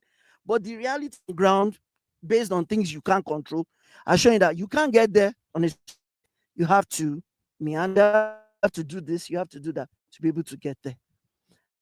So of meandering, you don't lose focus. You still keep your eye on the prize and you're able to achieve. And that's what adaptability brings in. And those kind of things, when adaptability comes in, it stretches you. I have calculated by this time, this is what I do, by my distance, doing this. Guy, life is not black and white. You understand? You can write when it comes to living to be ready. Life, it's what makes us human. They say humans are what? Easy to adapt. We are very good in adapting. But some of us, because we are in our comfort zone, these things are reality checks which we must bring. I'm ready to give it what it takes. You, congratulations. We are proud of you as a product of NWN. You understand? We are proud of you. But it was not a mean feat. You know what you took. It took from you. You know what you sacrificed. You understand? Sometimes it didn't go as you planned it, but you had to do some other things and adapt. You get me? I'm just using that as an example in reaching for the goals we have in this life. So all has been said, and all has been different illustrations from different walks of lives, bringing it all here. And I said, like I said before, I don't want to bore you, but those three things which I mentioned, we talked about vision. Remember, vision gives what? Value. So if your vision is not bringing value, from the point get go and say no, because end product must be of value. See, God himself that gave Jesus Christ, he gave what? He sacrificed because there was something, there was an end goal that he was looking at. That's why he had that vision that, yes, even though Christ goes to die, shed his blood, there's an end goal which will yield value and bring in the returns, of which we who have accepted him are those returns. Are you getting me? Humanity is saved. He brought value. So, what value is your vision? What value is your aspiration? Okay, bring it down to the word there. So, what value is your aspiration bringing? Or is it set to bring? I think maybe when you ruminate on it, think on it, it's going to bring in, I think it'll help you think or have a deep thought and be able to do the right things. And that's why NWN is also here, a place where you have mentors, a place where you have people to talk to, whereby we can help you channel and help you discover yourself, because you have work to do to also discover yourself. It's a key factor, because if you don't know who you are, there is no way you can bring that which God, and God has deposited something in you, each and every one of us. Nobody's useless, nobody's valueless. But the thing is, people want to be spoon fed to realize what they can do. No, you are the one that has to discover it. Then the thing, people can say, okay, I think I noticed there's this thing about you that you can do. But it's another thing for you to now bring it to life. Because walk, or we say in broken, waka, day for leg. No be me go waka your waka. Now you go waka your waka. Because my road is different from your road. Are you getting me? So as we narrow these things down from all that has been said from beginning to now, what value is your aspiration bringing or set to bring? Because if it has value, then you're on the right track. Then as you go, like we said, people because you need people in your life that can help guide, can help direct, can help show, okay, this is the phase you are. This is what you need to do to get to the next phase. Are you getting me? And that helps. Relationship. Life was not meant to be alone. Life was not meant to be lived alone. Because if not so, God could just do heaven. They doing it himself. But he looked and said no. And he looked at, he said it's not good for a man to be alone. And I'm not just referring to husband and wife. I'm talking in terms of relationship. Relationship. In your course of study, did you not relate with some other students? You get me? Did you, and you benefited, which helped you? The same thing. One connection or the other, one relationship or the other. So it all depends where your vision is or where your aspirations. And if you're on the right track with the right people, the right mindset, then your future is very bright. So as we all take this in, swallow it in, work with it, I believe success is never beyond you. Okay? So thank you very much for everything, for coming. The sacrifice of being here, it shows that you have a mindset of wanting to go from where you are to somewhere better. And I believe if we work with that same mindset in pursuing it, now I know people will go back home and start seeing this is my vision, this is my aspiration. Is it going to bring a value? Okay, I think it's going to bring one value or the other. How do I go about it? Before you know, you've already started. You get me? And like you said, you don't have to just, yes, you have an aspiration, but it's, don't just do paint one big picture that's so unrealistic. Start with little steps. Little steps. Look, Rome was not built in a day. They started from one thing, started with foundation. Before the foundation, they had to dig, right? And the digging did not take 1 day. It took more than 1 day to build that. After digging, then they started laying foundations here and there. See, everything is process. And if you think you can cut corners, forget it. You will end up back in square one. You just find yourself walking around in circles. So you must be ready to pay the price, for the process, and do the needful. All right. So I'm looking at future champions. I'm looking at successful entrepreneurs. I'm looking at millionaires. I'm looking at um, tech tech savvy people. I'm looking at great people who's going to carry the banner of success in the world tomorrow because God has deposited things in you. So please take time to discover yourself. What do I have in me? Am I going to use it to become a person of value? Because the world pursues people who have value. If you ain't got value, nobody's coming after you. Instead, you will end up watching people that have value. And how long do you want to keep watching people that have value? Let this be a challenge. Going from aspirations to what? Reality. Let you should be the person of value people are coming to watch tomorrow. Okay? Thank you very much. Have a great day. Okay, so just to crown conference, we have a student award to one of the best students. Said award for excellent for academic excellence presented to Shama Peters, graduating student, first class honors in his department of geology. University of Ibadan. And to do us this honor, our country director, sir, please. All right. Ready? All right. On behalf of NWN, give this to you. Yeah. Ready?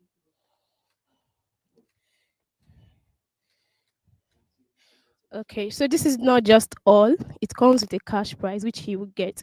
So, are you a student out there? I'm very sure you must have heard about our student ambassador program for those of you in the university thereabout.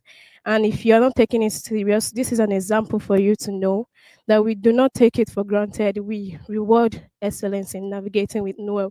And we're looking forward to having more of you guys out there.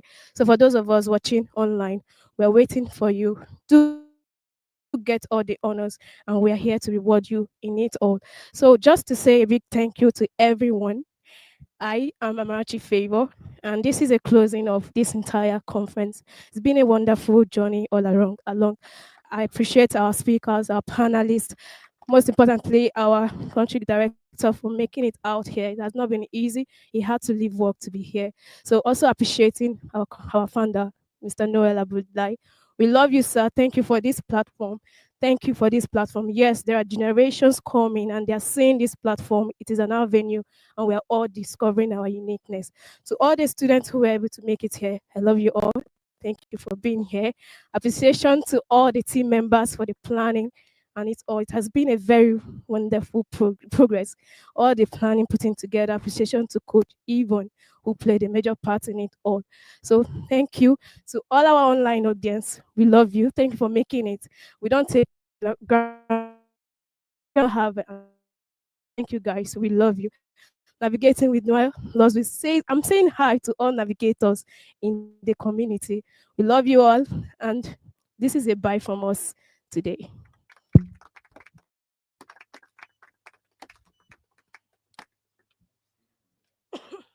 So let us take photograph. We need to take like two headshots. Oh, okay. Let it. That left for Yeah. So please let us capture what they learned and a review of what the event was too. Oh, you can take 2, 3 at once. Just randomly. She's here. Community manager. I want to get content. Okay.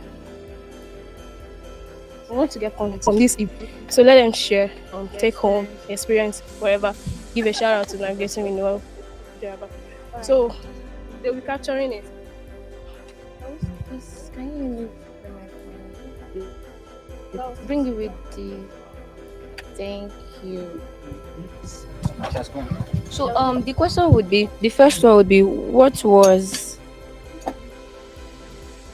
well, what's the word that stood out for you the most in today's conference? Like, just use that one to think about it. Yes, like just use that to think about it. What's that word?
All right.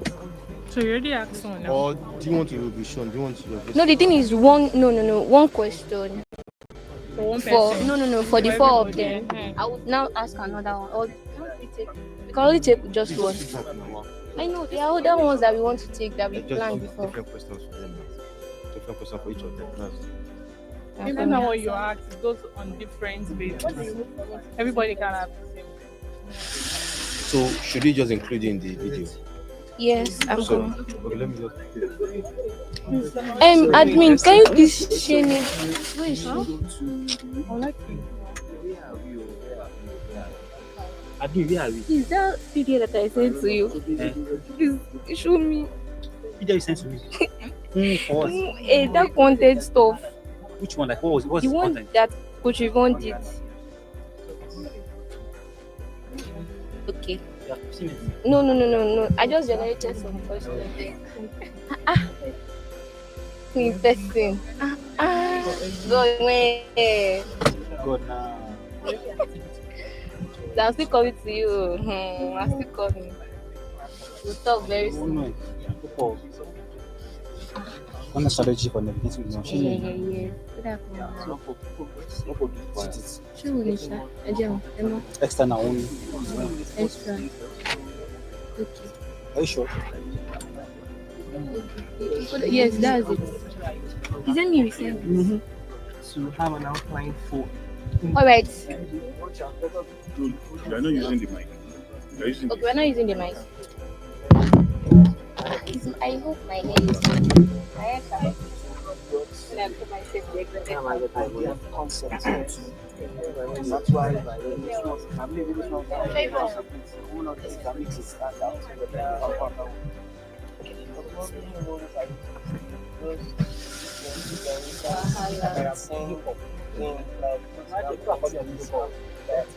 They don't have so much.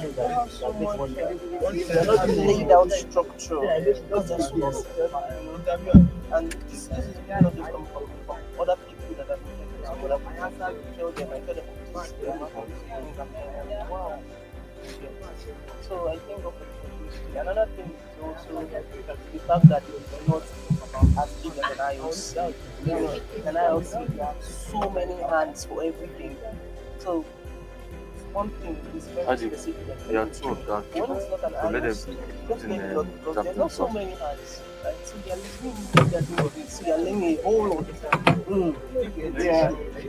So that was also one of the advantages. So it does, anything that's like makes community just interesting, really interesting.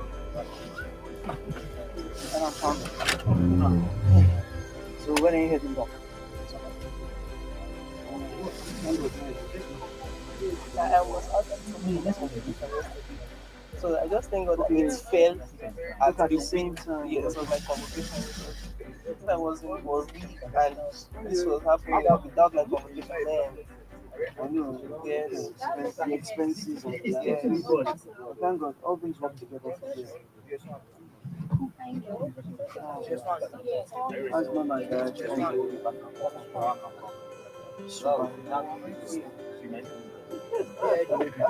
Joe, you can say that. bringing more testimony.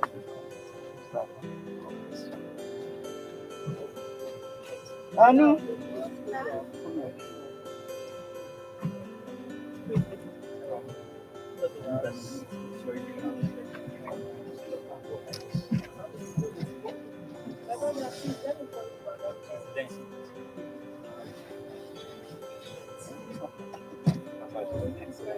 Yes, sir. I have to wear my shirt back. This celebration is fun. Yes.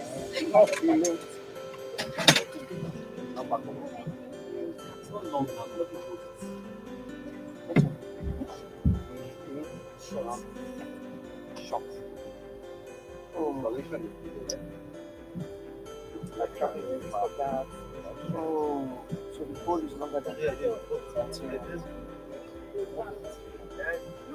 Like that.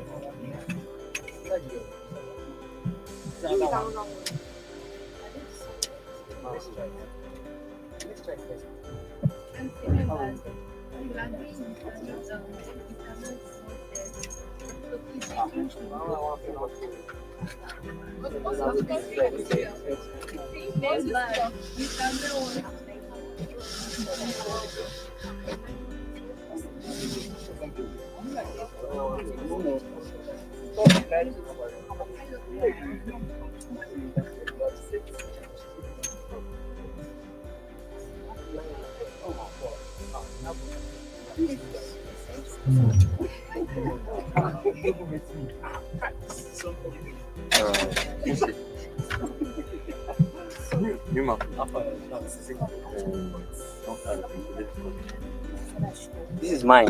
I'm not just.